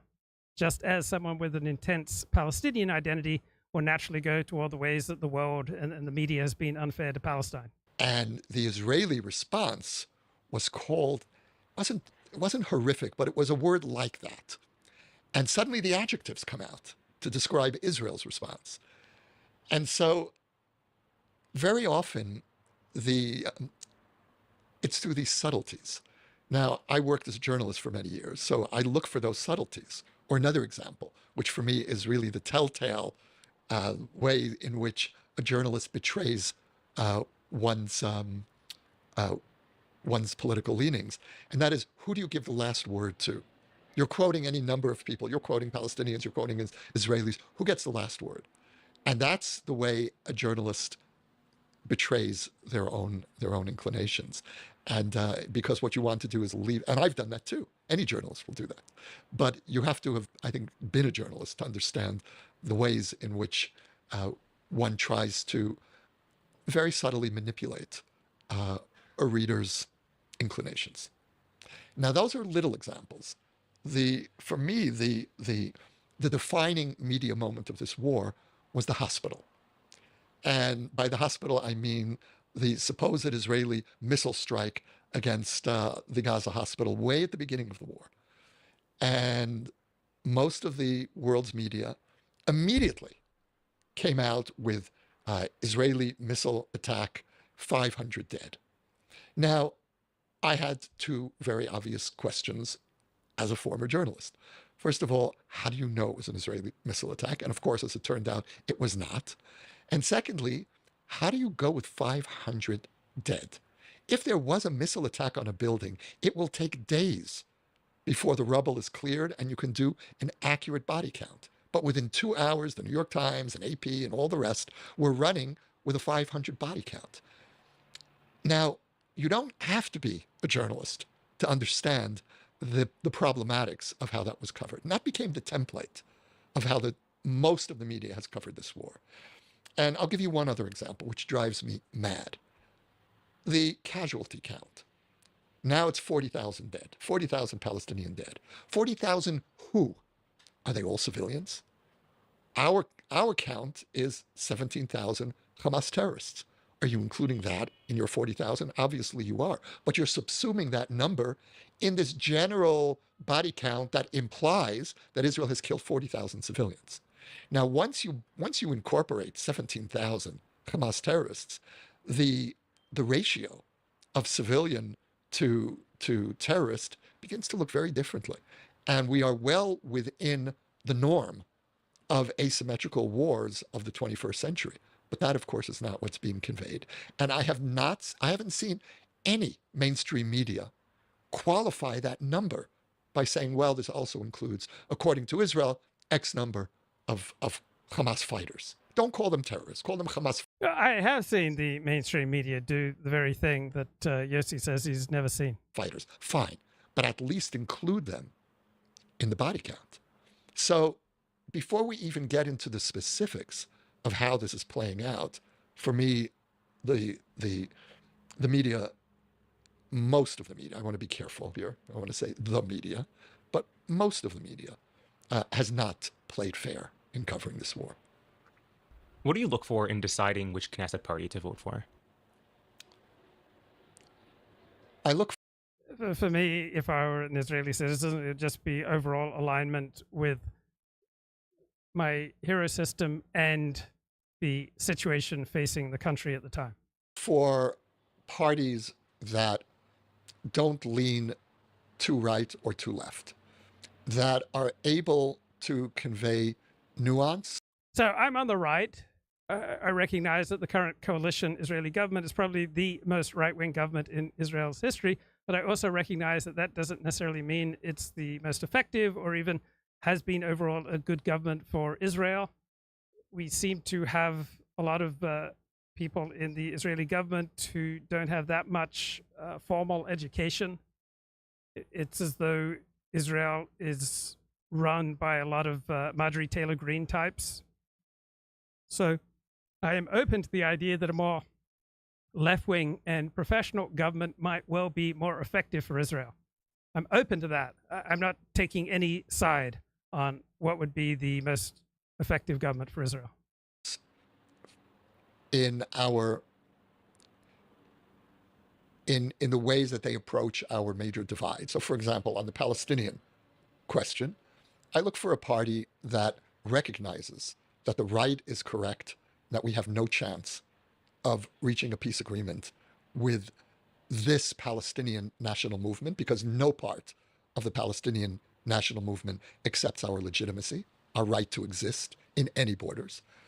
And at the same time, a party that will say that just as the right is correct about the peace process, the left has been correct about the dangers of occupying another people and what that does to Israel, what it does to our place in the world, what it means for Israel to be a long-term occupier of another people that does not want to be part of. So Israel definitely needs large swaths of the West Bank to be a defensible state. So for its own security, it has to occupy large swaths of the West Bank. And so from my perspective, security needs come first over the needs of the soul to not occupy other people. Of our society and whom we don't want as part of our society. Now, if you can't make peace with the Palestinians and you can't occupy them, what do you do? I don't have an answer. But I'm looking for a political party that is approaching this issue with its eyes wide open. Now, one of these days, we're going to have to make a decision. Do we continue to remain occupiers? Or do we try, and again, for me, it's only within a regional context, do we try to figure out a way of extricating ourselves from this impossible situation? And how do we do it without fatally endangering ourselves? So I'm looking for a party that is open to solutions that come either from the moderate left or the moderate right. I don't care. I'm not looking for an ideological solution. The same goes for our religious secular divide. I'm looking for a party that upholds Israel as a Jewish state. And Carl has commented in the chat, the center and left in Israel are impotent and have no vision of what to do in the future. The right, on the other hand, has a vision, irrespective of how disgusting or inhumane that vision is. Which means that we are committed to the law of return. It means that we are committed to, which is prioritizing Jewish immigration. That is our number one commitment as a Jewish state. It means that we are a society that lives by the Hebrew calendar, that Shabbat is some form of a day of rest. What that means can only be achieved through consensus, not one side or another imposing its will. And so that's what I look for. I look for parties that are committed to compromise, that recognize that the ingathering of the exiles has brought a situation where we have Jews from all over the world, from every conceivable point of the ideological spectrum. We all came back to this country with very different. So generally speaking, the highest achieving Jews in the diaspora are not moving to Israel, right? But those who are failing in the diaspora, they are more likely to move to Israel. So Israel is not by and large enjoying the benefits of the highest Jewish capital, right? The highest Jewish capital remains in the United States, meaning those Jews with the highest IQs. Different ideas of what a Jewish state is supposed to be, and somehow we all have to live with each other in this 2x4 pressure cooker. And we're either going to figure that out through compromise, or we're going to devour each other. So that's what I look for. So in the United States, 90%, 95% of American Jews are Ashkenazi, with an average IQ around 110. In Israel, Ashkenazi Jews are about 50-60% of the Jewish population, and so many of them are not Jewish genealogically. They've moved from the Soviet Union. They claim Jewish identity to get out of the Soviet Union, and there's a stunning statistic from Israel. Something like 97% of those who have converted to Orthodox Judaism in Israel and then gotten a divorce, 97% of them are secular. So normally when you talk to a head of a Bate Din, a Jewish law court who oversees conversions, they'll tell you that 95% of the people they convert 5 years later are still observing the Sabbath.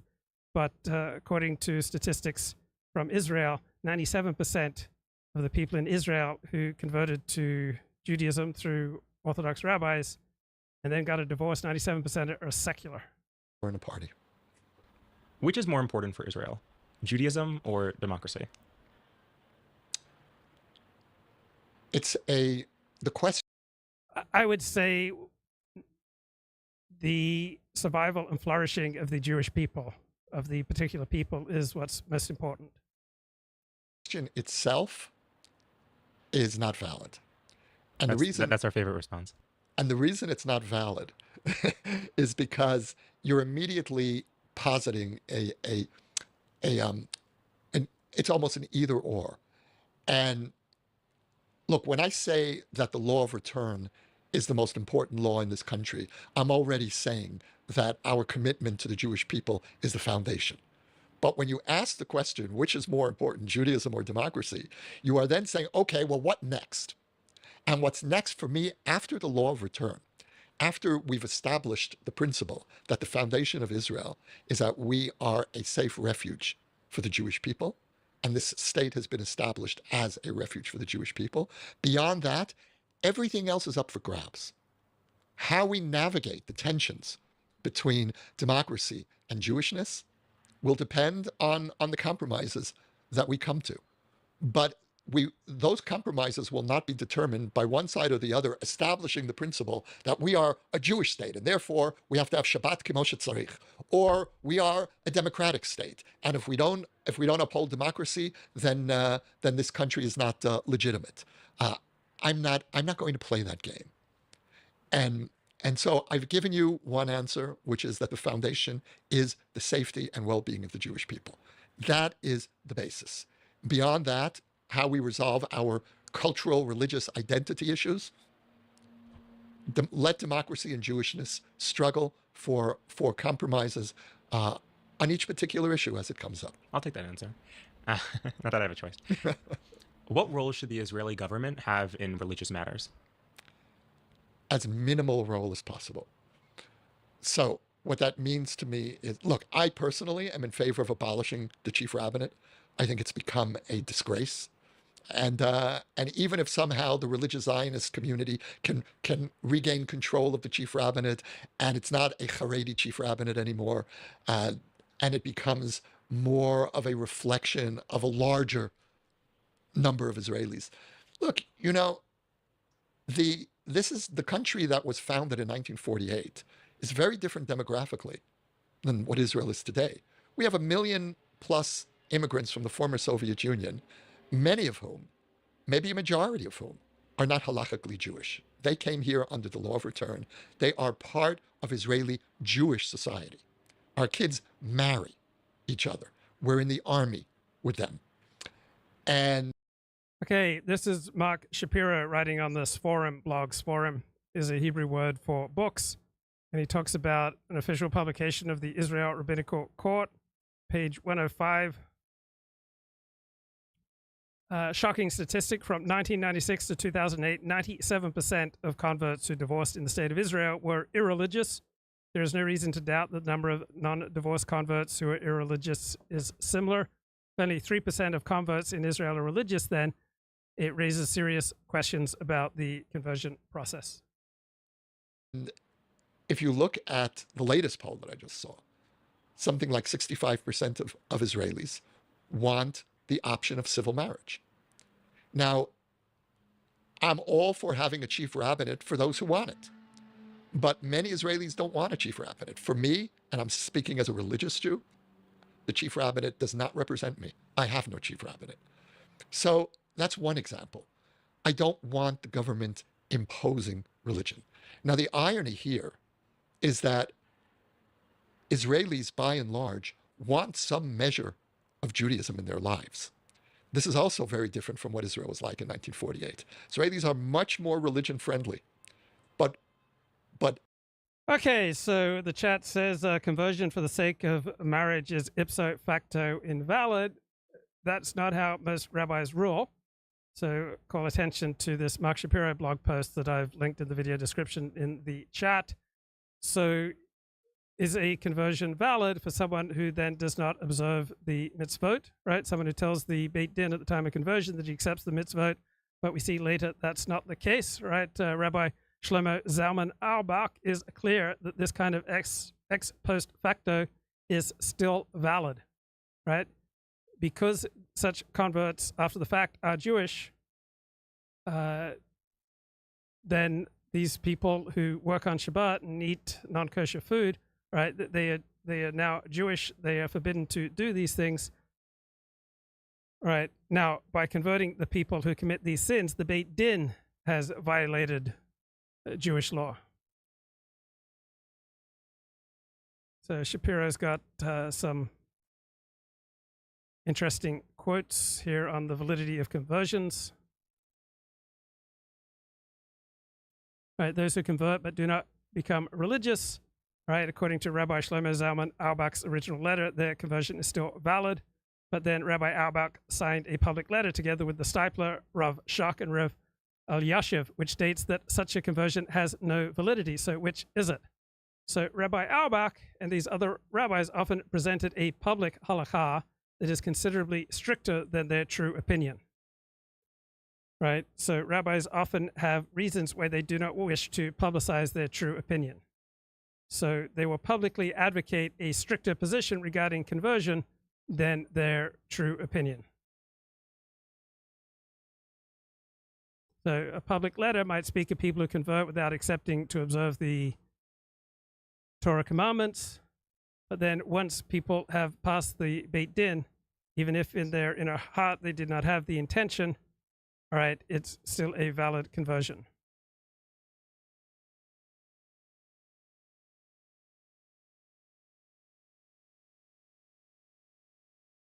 So we find many great rabbis who say we should not convert people who do not intend on observing the mitzvot, the commandments, because then they will be punished for their sins. So this shows that these rabbis regard a conversion without intent to observe the Torah commandments still as valid ex post facto.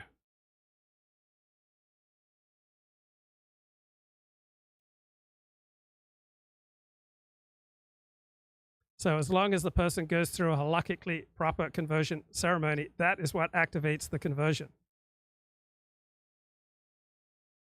So rabbis, by and large, would never even raise seriously. All right, they'll raise it publicly and rhetorically, but not in making serious decisions, possibility that a conversion is invalid if the person converting intends to routinely violate fundamental Jewish laws by living an irreligious lifestyle. So this was the widespread view in prior generations, that as long as the conversion is carried out properly, what happens later and what is in the convert's heart at the time of the conversion ceremony have no legal significance. Right, so for many rabbis, there is no possibility of avoiding a conversion carried out by a proper Beit Din. Even Rabbi Yitzhak Yaakov Weiss refused to void a conversion, even though the woman who converted never observed mitzvot.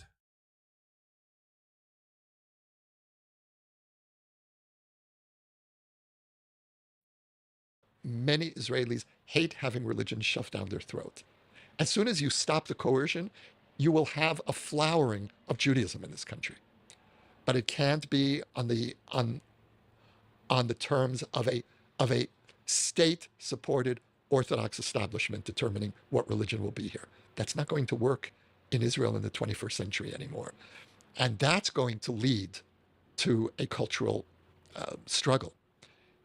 And here again is the paradox that the less coercion, the more Judaism will thrive in the state of Israel. But the challenge for the Orthodox community is, will the Orthodox be able? Right. This is a point of view common among many left-wing modern Orthodox ideologues and people like Dennis Prager, but there's absolutely no reason to believe that it's true. That if the state has less power behind Jewish religious law, if the state pulls back, then people will naturally choose Orthodox Judaism. Overwhelmingly, when Jews have had a choice, they have chosen not to be Orthodox Jews. Now, I'm a convert to Orthodox Judaism. I wish that was not true. But whenever Jews have had freedom, the majority have chosen not to be Orthodox. To accept non-Orthodox forms of Judaism. And I don't know what those will be. It's not going to be Reform and Conservative Judaism. It will be indigenous forms of Israeli expression, which don't yet exist. And I think the question for Orthodox Jews is, what do you prefer? Religious forms of Judaism that are not necessarily halachic, or secularism that has no interest in religion? Well, the downside of having a significant non-Orthodox Jewish presence in your country is that Orthodox rabbis don't have as much freedom to make rulings that are more permissive, because they want to distinguish themselves from non-Orthodox Jews. So in Israel, there's very little non-Orthodox Judaism, and so rabbis have more freedom, right? When Orthodox Judaism is the only form of Judaism in a country, Orthodox rabbis are the ones unquestionably in control, and then they have more freedom to make rulings. But when there is the presence of non-Orthodox forms of Judaism, all right, they have to take much more care to distinguish themselves from the non-Orthodox, which then curtails their freedom to allow for leniencies.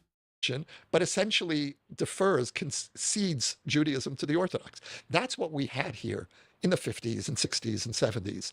It was very comfortable for the Orthodox community because secularists weren't interested in religion at all. But what I'm seeing is much more of an interest by former secular Israelis. I wouldn't call them secular anymore. And the facts on the ground do seem to contradict me. Cal says, I don't think that the Orthodox rabbis in Israel are particularly permissive, even though there's very little non-Orthodox Judaism. And yeah, that's true. Right? The Haredim have overwhelmingly taken over the offices of rabbinic state power in Israel from the modern Orthodox. They really want forms of religion in their life, but not necessarily Orthodoxy. So how will the Orthodox community relate to that? Should Israel treat its Jewish and non-Jewish citizens the same? No.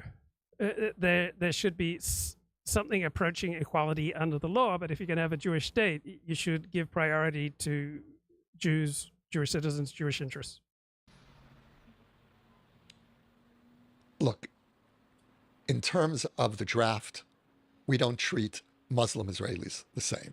We treat Druze the same, and I think we're going to need to extend the draft perhaps to Bedouin, and especially after October 7th, when the Bedouin really felt a part of the national mourning. The Bedouin lost, I think, 2,000 people. In your view, why is the draft not extended to them now? I mean, just the reason I asked that is because of the way you're answering. It sounds as if you see the draft as something that is earned. No, I don't see it as something that's earned, but as something that needs to be, we need to take into consideration the fact that we are at war with parts of the Arab and Muslim world. And there's a question of, can we trust Arab Israelis to be loyal soldiers? And so there needs to be a mutual consensus. And I don't want to draft Arabs into the army who don't want to be part of the army. I can't trust them, which is a very different move than with the Haredim. I can trust Haredim in the army, whether they want to be there or not. I can trust them. I can't say the same for Arab Israelis. And we have to take into consideration the very complicated situation that we're in. So when we talk about equality, we have to factor in the very complicated issue that our kids do 3 years of service and most of their kids don't. I believe that those who serve in the army should have benefits that those who don't serve should not have. And I would extend that to the Haredim. Absolutely. And so, for example, scholarships to... So this is very similar thinking that you had in Europe with regard to the Jewish question, because European countries, by and large, did not draft Jews into their armed forces because Jews had specific laws about what they could eat, about the Sabbath, and they were suspected of having more loyalty to their fellow Jews in another country than to their own nation state. For university, I think that that demobilized soldiers should have an advantage. So, as opposed to now, relatively few people question whether American Jews or British Jews or French Jews or German Jews have loyalty to their nation state. All right, that tends to be taken for granted. But in the early 19th century, it was thought that Jews in Britain would have more loyalty to Jews in another country than they would to Britain. Advantage there. So the question of equality, that for me is the exception, along with the. So during the latter part of the 19th century, as Jews were increasingly treated as citizens by European states, they were also increasingly drafted into the armed forces of France, England, Germany, etc. With the question of return, of who gets priority for immigration, and you know, I have friends in the Arab Israeli community who say, look, my family are refugees in Lebanon, and why can you, as an American-born Jew, come to Israel and claim citizenship, and my family that were refugees from here can't? I say, because it's not about me personally, and it's not about your family personally, it's about the Jewish people. So there, we have very specific circumstances that are built in to the question you're asking about. But we need to keep the different ways in which Jews are treated, are given preferential treatment, to a minimum. And for me, the minimum are basically the two issues that I just described. Now, again, I wouldn't frame the question of the army to be a Jewish, non-Jewish issue. It's those who. So I agree with what Yossi's saying here. Serve. The Druze serve, therefore they should be getting full equality, and they don't always get full equality. So my real answer to you is that aside from determining who is eligible for immigration, Jews and non-Jews need to be treated with full equality, provided that there is equality of fulfilling basic rights, basic responsibilities of Israeli citizenship, which includes the army. So I would expect different responsibilities for adults as compared to children, for members of the majority as compared to members of a minority in any nation state, different levels of responsibility for men and for women. I don't like the idea of drafting women in the armed forces. I certainly hate the idea of women serving in combat. So I recognize different rights and different responsibilities for different groups, whether adults and children, men and women, members of the majority, or members of a minority who may have a great deal of antipathy to the nation state, right? You can never expect minorities to feel as warmly patriotic and nationalistic as the majority, because there are always significant downsides with being a minority. Now, American Jews, by and large, strike me as about the most patriotic minority in the United States. Not so much by their service in the armed forces, but through through other measures that I can't think of right now. And then I would extend that principle to the Haredim. So very briefly before. So that's just my emotional, anecdotal impression that the overwhelming majority of American Jews are more patriotic than pretty much any other minority group I'm aware of, but I can't think of concrete empirical criteria to test that. Kevin Michael Grace would point out, what percentage of American Jews serve in the armed forces, and it's quite low. And so that is one valid test of patriotism. Before we go on to the next question, when you bring up the question of distrust or the inability to fully trust Arab Israelis in joining the army, why then do you draw the line at just the army? Meaning, if there's a sense of unease or discomfort and that responsibility being shared, even if not yourself, would you understand other people who would want to limit that further in terms of other areas of Israeli life? So the more diverse your society, the more complicated, right? You wouldn't have these dilemmas if you had a homogeneous society, right? Democracy works better in a homogeneous society, right? A homogeneous society is more cohesive. It has higher levels of social trust. Everything just works more effectively and efficiently. Look, I live in a building here in French Hill, which in the last few years has become half Arab families, half Jewish. And this is a neighborhood that until the last few years was almost completely Jewish. And that's okay with me. My next door neighbor is an Arab Israeli. And I didn't look for this, but that's okay. And I think that if we are serious about being a democracy, that has consequences. And yes, I understand that sometimes it's uncomfortable, especially a country that's at war with parts of the Arab world. And those are our circumstances. But just as being a Jewish state obligates us to rescue Jewish communities, to hold our doors open to Jewish communities, we are a very strange country. We sent our Air Force to rescue thousands of Ethiopian Jews who were not citizens of Israel. There's no country. And who had no genetic DNA evidence of being Jewish In the world that would send its Air Force to rescue citizens of another country. Right, there was no empirical basis to believe that they were Jewish, but they were useful for propaganda purposes for American Jews. Right, Israel wasn't quite as thrilled about importing 120,000 Falashans, 120,000 Ethiopians. It hasn't actually done Israel any favors, but it helps liberal American Jews feel non-racist. But they were fellow Jews. And so we have a responsibility as a Jewish state. And that's a consensus that almost all Jewish Israelis share. Right. The idea that Israel had some obligation to tens of thousands of people in Africa who bear absolutely no genetic markers for being Jewish, right, and don't observe any recognizable form of Judaism, that Israel, the Jewish state, would have responsibilities to them, right? The worse life gets outside of Israel and the better life gets inside of Israel, more and more people around the world will be incentivized to identify as Jewish. That same consensus breaks down on almost every other issue.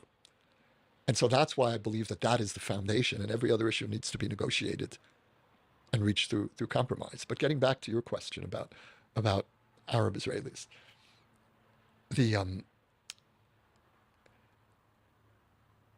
if we're really going to create... Chat says that Falashan's an offensive term. Well, I'm sure it's offensive to some people. I remember speaking to this one organizational Jew, all right, she was high up in this secular Jewish organization, and I just said the side remark, Yeki, meaning a German Jew, and she said, oh, that's offensive.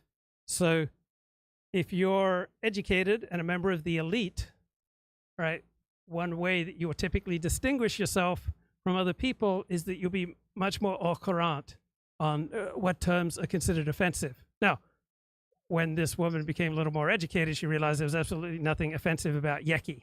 But the more educated and more elite you are, the more incentivized you are to become more and more particular about whether or not this term is offensive, right? I don't recognize any such thing. I've never been offended by anyone's opinion in my life. I've had my feelings hurt. I've been repelled, but I don't have a hero system that takes offense with other people having a different hero system. To have any chance of creating a viable Israeli society, we have to figure out ways of even minimally integrating 20% of that society that's Arab.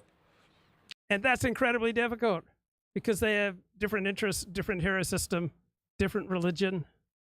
But Israel would be much stronger if it had no Arab population. And so we're not going to reach a point of full integration. I don't believe we're going to reach that as long as the war continues. But we can certainly create conditions where Arab Israelis feel more a part of the society. And look what just happened here when we rescued a Bedouin hostage. Yeah, but there is a price paid for making Arab Israelis feel more Israeli, right? It comes at the quality of the Jewish nature of the Jewish state. So it's not as though you can just infinitely increase rights for minorities and it comes at no cost to the majority, right? Every time you increase rights for a minority, it always comes at a price to the majority and usually to the internal cohesion and social trust. I'm just paying attention to the tone among Arab Israelis and among Muslims who are not Israeli that I see on Twitter. And so much of it is this sense of appreciation. That here Israel sent its army, risked its soldiers for a Bedouin hostage because he's an Israeli citizen. Now that for me is the They didn't risk their army or send their soldiers to rescue the Bedouin. They were doing their job of exploring a tunnel and they stumbled upon this Bedouin by accident. template. And so if we don't make those distinctions in matters of life and death, in matters of existence, I think we need to try to apply that same principle. Okay, the gratitude that Arab Israelis will feel for the Jewish state is a useful thing to express when the Jews are in power in the Jewish state. But if circumstances change and the Jews in the Jewish state can be driven into the sea, I suspect that Arab Israelis will cease to feel and express gratitude for the Jews in the Jewish state and experience some different, more hostile emotions. To how we live together in hospitals. Go into any hospital in Israel. And I'm not saying that it's idyllic. There are tensions. I was a patient at Hadassah a couple of years ago, and there were, it wasn't all coexistence and joy, but we still managed.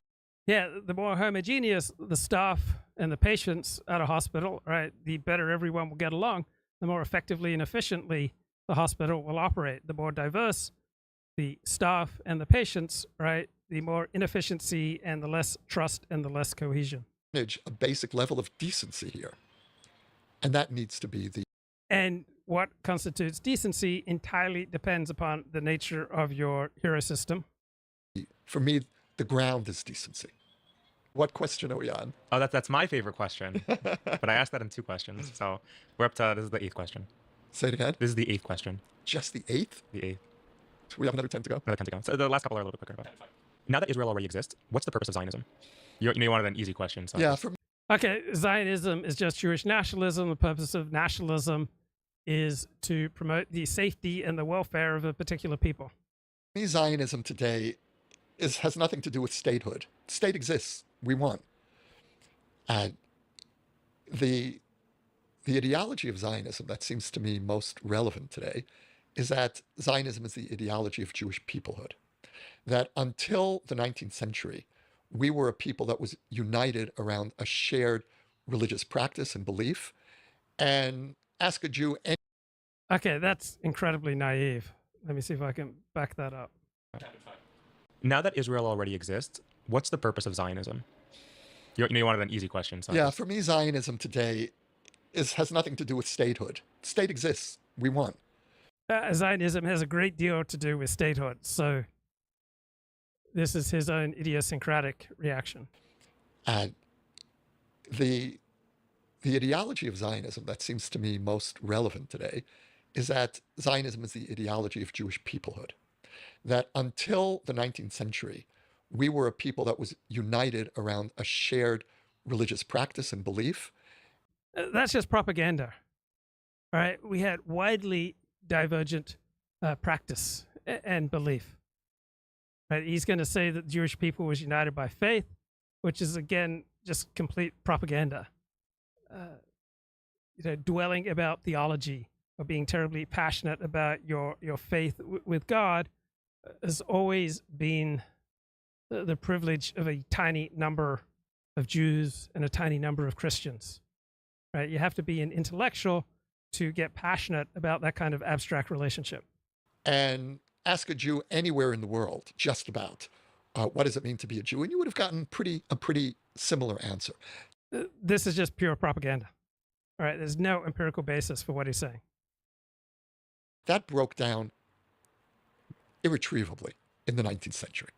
And religion today doesn't unite us, it divides us. And, we in Hebrew, we have this Jews have been incredibly divided for hundreds of years, even prior to the Enlightenment. This saying of you preempt the illness with a cure. Well, in the 19th century, the cure for keeping the Jewish people minimally together emerged, which was Zionism. And so Yossi Klein Halevi is not just a writer, he's also a professional Jew. He goes around speaking publicly, including at synagogues. And so he is presenting a picture of Jewish history that bears very little relationship to reality, but that it is a popular thing to say. This will make you money to say these things when you're being paid to give talks at synagogues. The Zionist argument is that in this era of Jewish history, what unites the Jews is a shared... And the chat says Jewish practice differed, but to the average outsider, we look mostly the same. No, Jews in Poland and Jews in Iraq and Jews in Brazil and Jews in California and Jews in New York look completely different. Sense of peoplehood, of history. And then we can argue about everything else. Right, Sephardi, Mizrahi, and Ashkenazi Jews for hundreds of years have looked quite different. And so the state that we created needs to reflect the irreconcilable diversity of the Jewish people. Now, that's not something that I'm happy about, but that's zemayesh, as we say. That's so your hero system is not usually something that you consciously choose. You get it from the community in which you're raised. So those Jews that maintained a Jewish hero system over the generations living in the diaspora, right? They did it because they felt at ease in the community in which they were raised. And so they took on the values in which they were raised. And by and large, this was not a conscious process.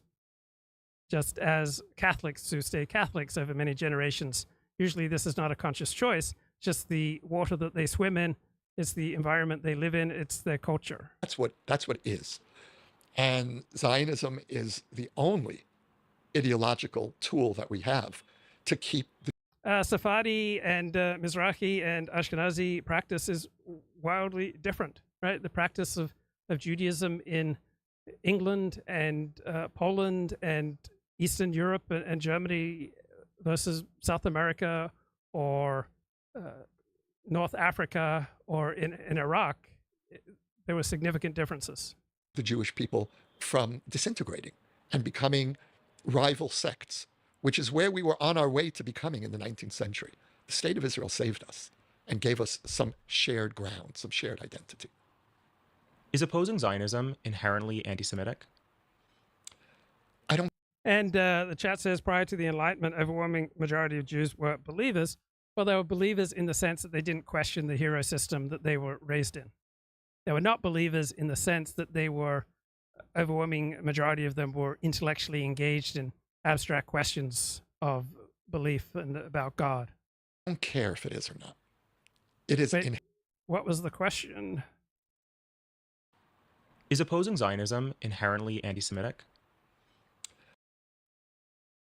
Not inherently, but it almost always is anti-Jewish. I don't care if it is or not. It is inherently an existential threat to the Jewish people. Right. Most Jews live in Israel, right? Opposing the existence of the Jewish state that protects them is being opposed to Jews, right? You can't be opposed to the state that protects and houses and organizes most Jews in the world and not be anti-Jewish. God forbid the destruction of Israel in whatever form. You know, Jewish anti-Zionists will say, of course, we're not for the destruction of Israel, just to change the regime, you know. Leaving 7 million Jews without Jewish sovereignty and without a Jewish army in the Middle East is a death sentence. It means leaving us. Right. If you're anti-Zionist, right, it means that you're supporting something that would lead to the slaughter of up to 7 million Jews, which is obviously anti-Jewish. Vulnerable to endless October 7th. And so to call for the dismantling of the Jewish state is to call for, God forbid, the destruction of 7 million Jews. So that's just on the most basic level. On another more abstract, but no less, I believe, threatening, no less threat to Jewish well-being, is that we were sustained for 2,000 years Kip by a back dream onto that the show. Kip, what's going on, my man? Hey, man, I first off want to congratulate you on a successful Sunday morning stream. And I also want to say, what got into you to get cranked up so early this morning? Because the NFL starts in about 35 minutes, bro. So I got to finish the stream before then. You got to get in where Luke fits in. Is that what you're telling me? Yeah, I got to get me some football. 10-4. Well, I just as I saw the numbers going into the 20s, 25, 26, 27, 28, it dawns on me every once in a while how criminally unsubscribed your stream is. And I was wondering if it would take dancing bears, naked women. What's the ticket? What's the ticket to being number one? I'm sure you've had time to sit around and stew over this, and I'm sure you know the exact recipe, and I'm sure it's just something you're not willing to lower yourself to. But what is that recipe, Luke? The recipe is to tell people what they want to hear and to feed people something that they can't easily get elsewhere. So the recipe for me and my skill set to get the highest number of views would be to do a show that's more edgy than talk radio and Fox News. Right. But and revolves. Yeah, revolves. Nah.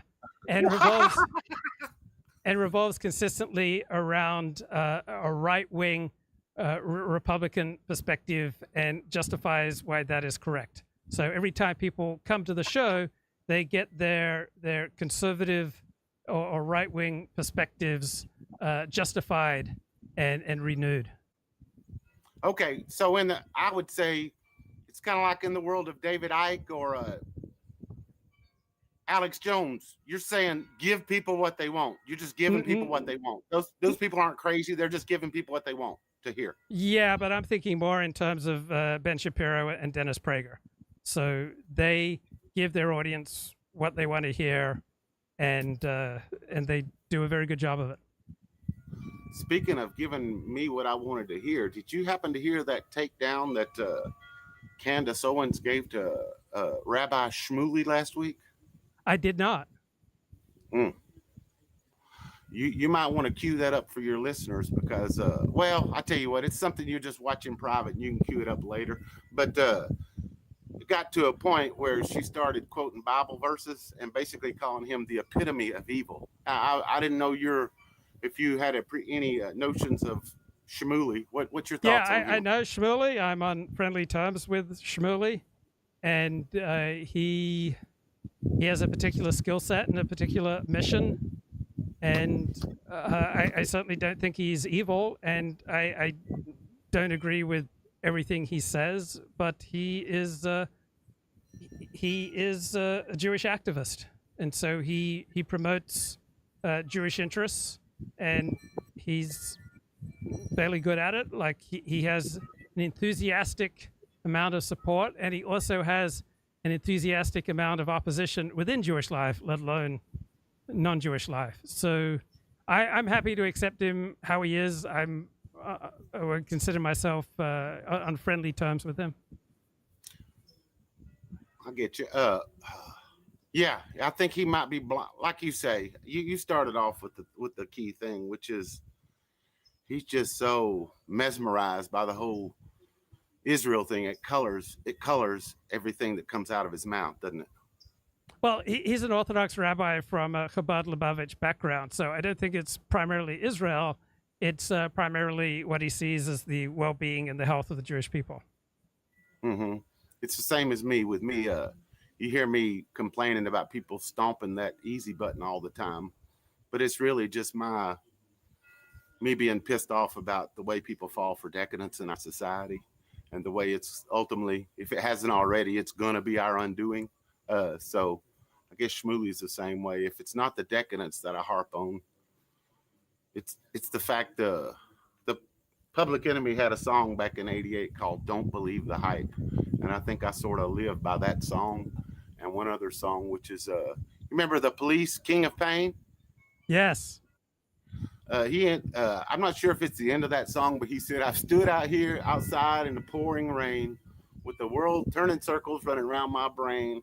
I guess I'm always hoping that you'll win this rain, but it's my destiny to be the king of pain." And unfortunately, that's the song that I resonate the most with in the whole wide world. So we've all got our crosses to bear. You know, people sometimes, they might see the view behind me and think that I'm faking the funk or something, but they're not there at 3 a.m. when the terror comes, you know, when those fears come. That's the one thing that my mother, bless her heart, she always had a glass half empty side of life. And unfortunately, as I got older, I picked that up, and sometimes I will start catastrophizing my thoughts at like 3 o'clock in the morning, and I have to play like con games on myself because my brain goes, what about this dog, or what about this cat, or what about this child, or what about your parents? And I have to like basically ratchet up the anxiety and say, fuck it, you're going to be dead in 20 years anyway. You get what I'm saying, Luke? You just have to play that when your mind gets the best of you. At least in my case, you have to basically take that and turbocharge it and say, what the hell does it matter? You're going to be dead in so many years anyway. You know what I mean?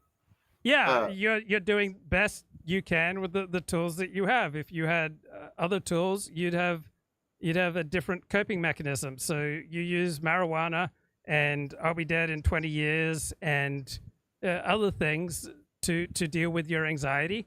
And if you had more tools, you might use them instead of marijuana. Right. Trust me, you wouldn't want to talk to someone like me on SSRIs anyway. It would just be, you wouldn't get anything out of the discussion. Not knowing, I don't know if you do anyway, but one concept I wanted to mention to you this morning that I believe in, and it probably has me being sort of a cheap ass, that probably plays into it a little bit, but I believe he who achieves happiness with the lowest monthly overhead might be the winner in life. What do you think? I think that makes you feel good. It's part of your hero system, and it's something that you tell yourself to reduce your anxiety.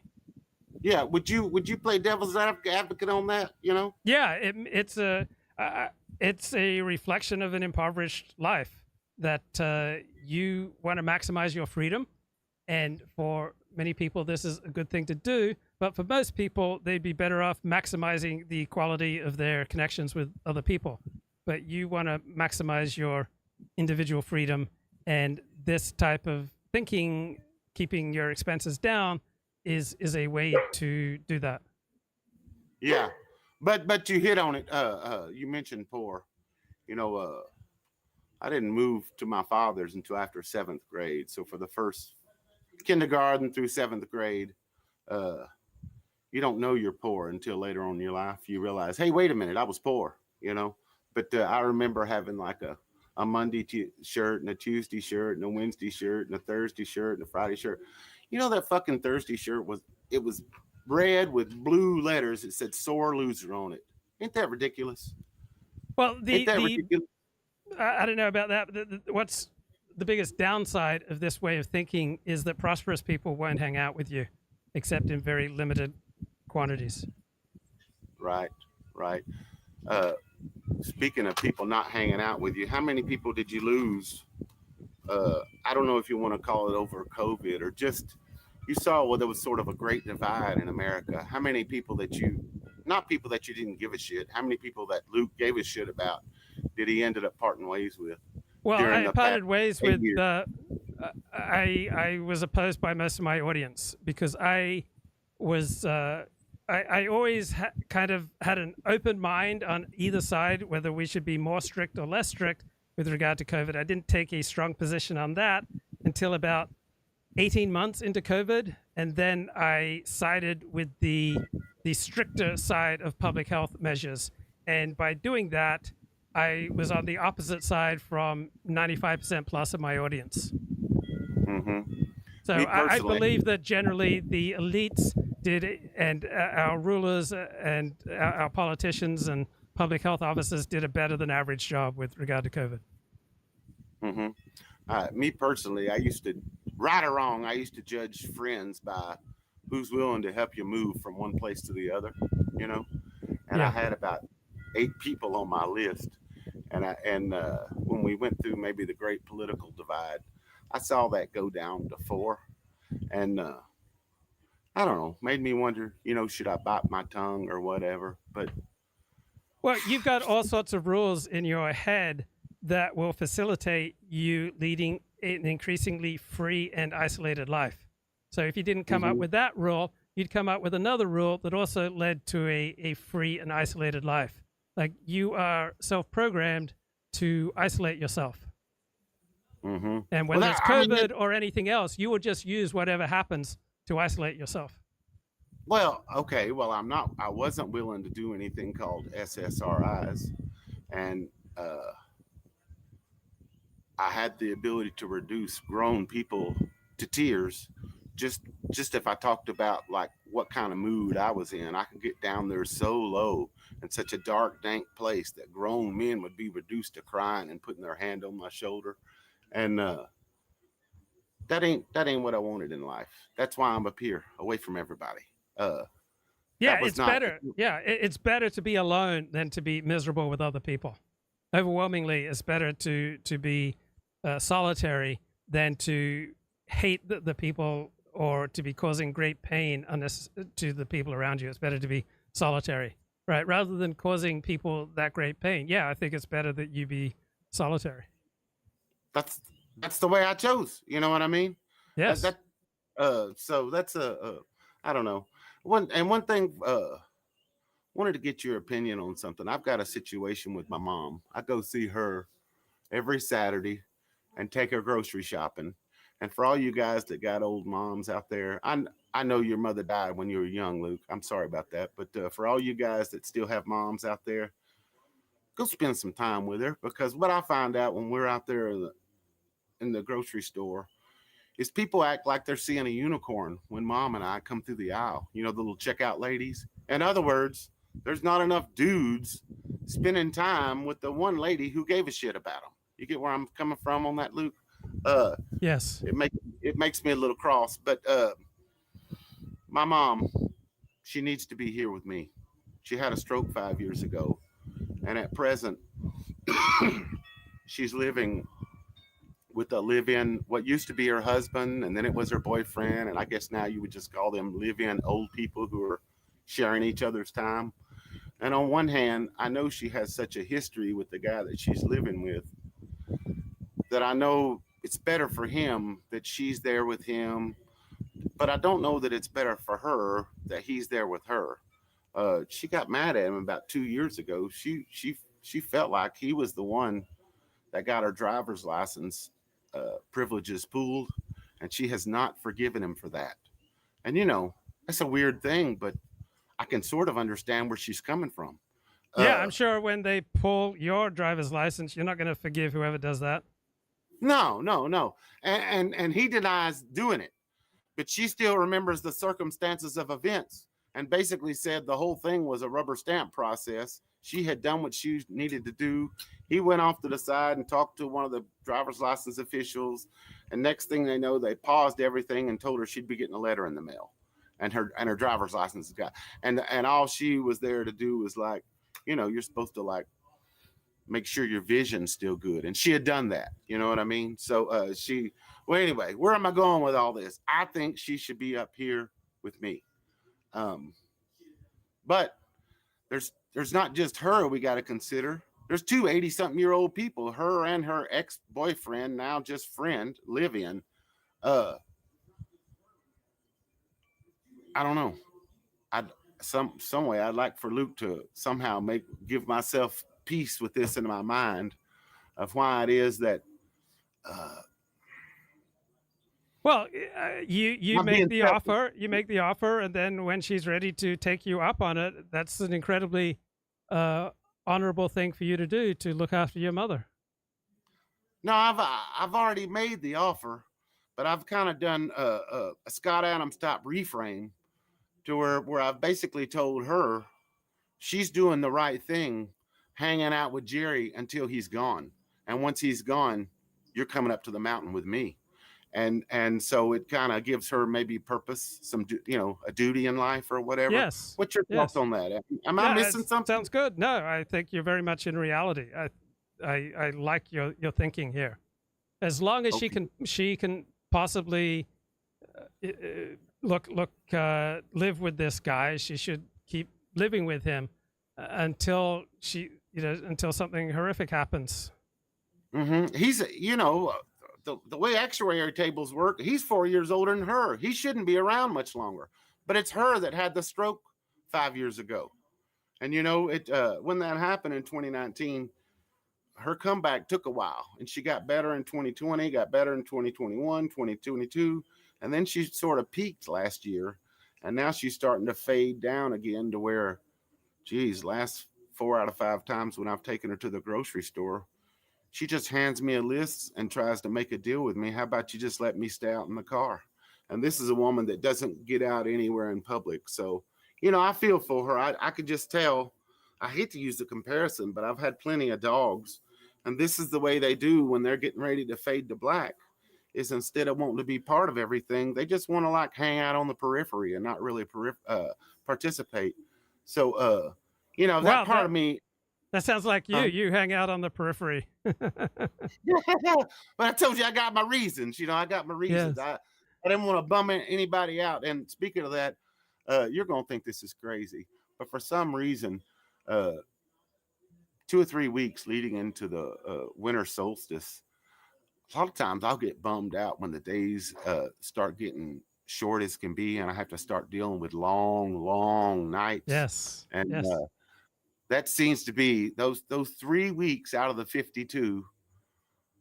Those are like usually like the toughest weeks. Now, isn't that weird? Because I'm basically saying there's a solar component to a man's happiness. Don't that sound weird? No, because you're so isolated, any disruption is going to be much more painful. Now, if you were integrated with other people, you would not be nearly as disrupted by this. But because you're so isolated, your pains are going to be twice as intense as they would be for a normal person, and your joys will be half as much because you don't have many people to share them with. Mm-hmm. Yeah. I don't know. I have too many isms and certain ways of being, but I found way back when I was young, I had my first like $7,500 paycheck. It was like $7,454. And, man, I wanted to celebrate that because I was just a young man. I wanted to go celebrate that. But I learned you can't, whatever, smoking a joint or having a beer, whatever your idea of getting your groove on, you just got to do that normal thing. There is no extra special level of celebration. You know, that's how people probably end up hooked on heroin or something, trying to really take it up to the next level.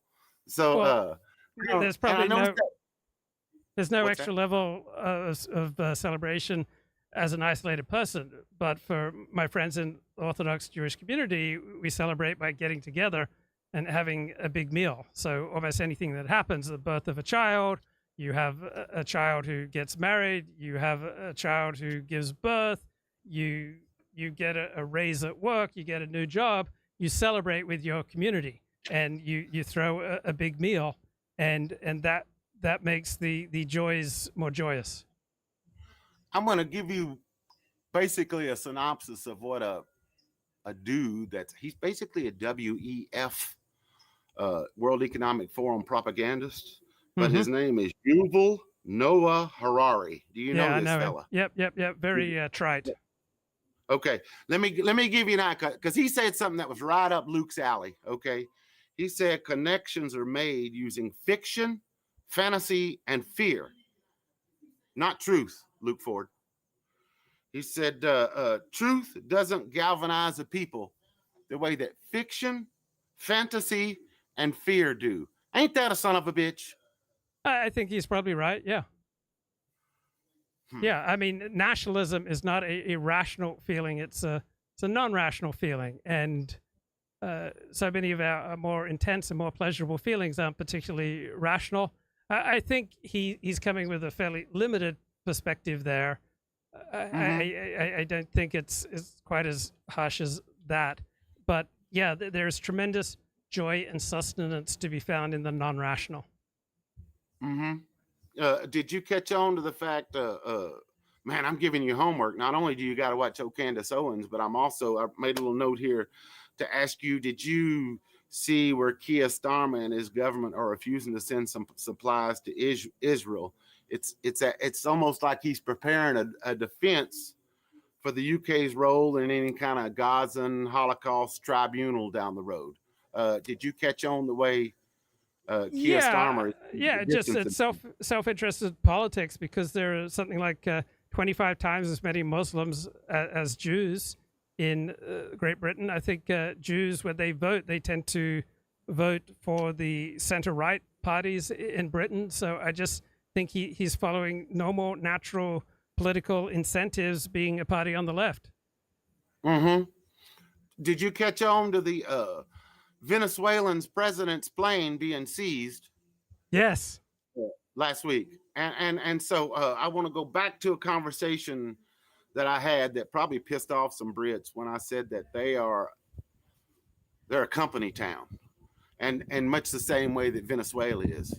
You see, they told the Venezuelan president, he must have been in debt, and that's the way it works. You might be in debt to America. They shift that debt over to the IMF, and here comes the set of standards that they make you live by. And all of a sudden, this guy, Venezuelan president, he probably thought he raided a private jet all of his life, since he had been president. But you see, they're telling him, no, buddy, you ride coach, you take the bus, you do whatever. You're our bitch. Sorry for the Sunday language. No, but that's great. Yeah, it's true. Did you catch on? Yes. I just wanted to let you know that's where I'm coming from when I make some of these connections. And then I wanted to also ask you before I got off here, what percentage of LA residents do you think are like wannabe actors? Or they possess some sort of particular talent that they think Hollywood needs? Because maybe 2%. I feel like when you go into the diner, I feel like you're getting a more quality waiter. You know what I mean? Than I do when I go into a diner, because you got all these people with legitimate talent, just trying to make ends meet. Does that make sense? Yeah. No, there are a lot of beautiful people in West LA, and I remember when I was in and around Hollywood, that was the most sexually charged community that I've ever been a part of. It was just so primitively sexually voracious. You could feel the sexual energy coming from the men who had power, and the high number of attractive young women who would get with them. And the sex was just vibrating off the walls around Hollywood. My mom used to, when I was stationed in California, she would be like, telling me about California. And I was like, well, Palm Springs is all gay people and rich people. Then the whole town, that's all it is. And I said, and then this other place that I go to, Newport Beach, it's all Ken dolls and Barbie dolls, every one of them. And it's hard for people to conceive, but you've seen it with your own eyes, haven't you? Yeah, I was in acting classes for 18 months, and we'd get an acting partner, and she would usually be young and attractive, and I'd make arrangements to rehearse a scene with her, and half the time that would lead to sex. There was just so much sexual energy around the acting world. I mean, so much beauty, and it was just raw and charged. It was like, wow, it just blew my yarmulke off. And one thing, I may have used the wrong terminology the other day, but I could tell when I was mentioning something too, kind of throwing it being Sunday. I feel like I can get a little bit spiritual with you because I am Jungian, and I think probably the reason probably that I'm most Jungian is because either Carl Jung was a mystic like me, or he went crazy like me, one way or the other. You get what I'm saying? Mm-hmm. Because there's a fine line there. But in the whole Jungian world, I use the term hermaphroditic. When I told you the other day that I was talking about gays, you got to catch on that gays are smarter than normal. And in the Jungian world, they call that developing one's contrasexual components. Basically, the mental aspects. And you've heard them talk about anima and animus. Have you ever heard that before? Yeah. Okay, they're not talking about your physical components. They're talking about your mental components. So basically, you're thinking, a man has a thinking function, and he's got to develop a feeling function, and the women vice versa. So androgynous was the more accurate term that I should have used probably for you that day instead of hermaphroditic. You think that sounds a little bit more accurate? Androgynous. Well, I don't know. This is what comes to my mind as you were talking, that most of modern life seems to squash the differences between men and women. But in Hollywood, the polarities are exacerbated, which also creates more sexual excitement and tension. So when you can play to the polarities of the man being the aggressor and the woman submitting, right, the more sexual tension and excitement you generate. And so Hollywood really plays to the polarities of the aggressive, predatory man and the submissive, willingly or unwillingly victimized woman. And by playing to those polarities, it just ramps up the sexual excitement. Mm-hmm. And close with on Sunday, I was just I don't think I've ever asked you your concept of God. I don't think I've ever asked you what motivated the move from SDA to being a Jew, but I was just gonna tell you, like, I think to me, God is like, if I used to think like God before I had my mystical experience. I always thought God was a term that some people meant to mean some heavenly father, that some archetype that's in their head. But personally, I would just like use it as someone's conscience, and that would be my term for God. But after the mystical experience, which would be back in 2007, to me, the glimpse that I saw there, God is some sort of like infinite intelligence that can come at you so hard, you may need to try to catch a reflection instead of a direct hit from it. You get what I'm saying? Yes. So I know that's just out there. I know that sounds out there, and I don't want to try to preach to any of your people, but I wanted to get your interpretation of what Luke Ford thinks of when he thinks of God in its most mystical existence or whatever, not what the evangelicals are talking about on Sundays. What are you talking about when you say God? What do you truly believe, if anything?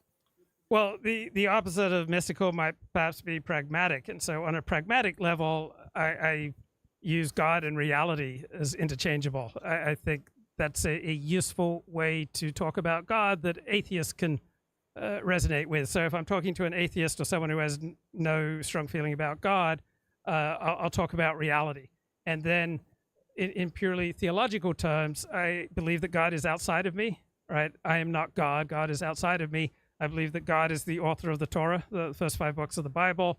I believe that God created the universe, and I believe that he is eternal.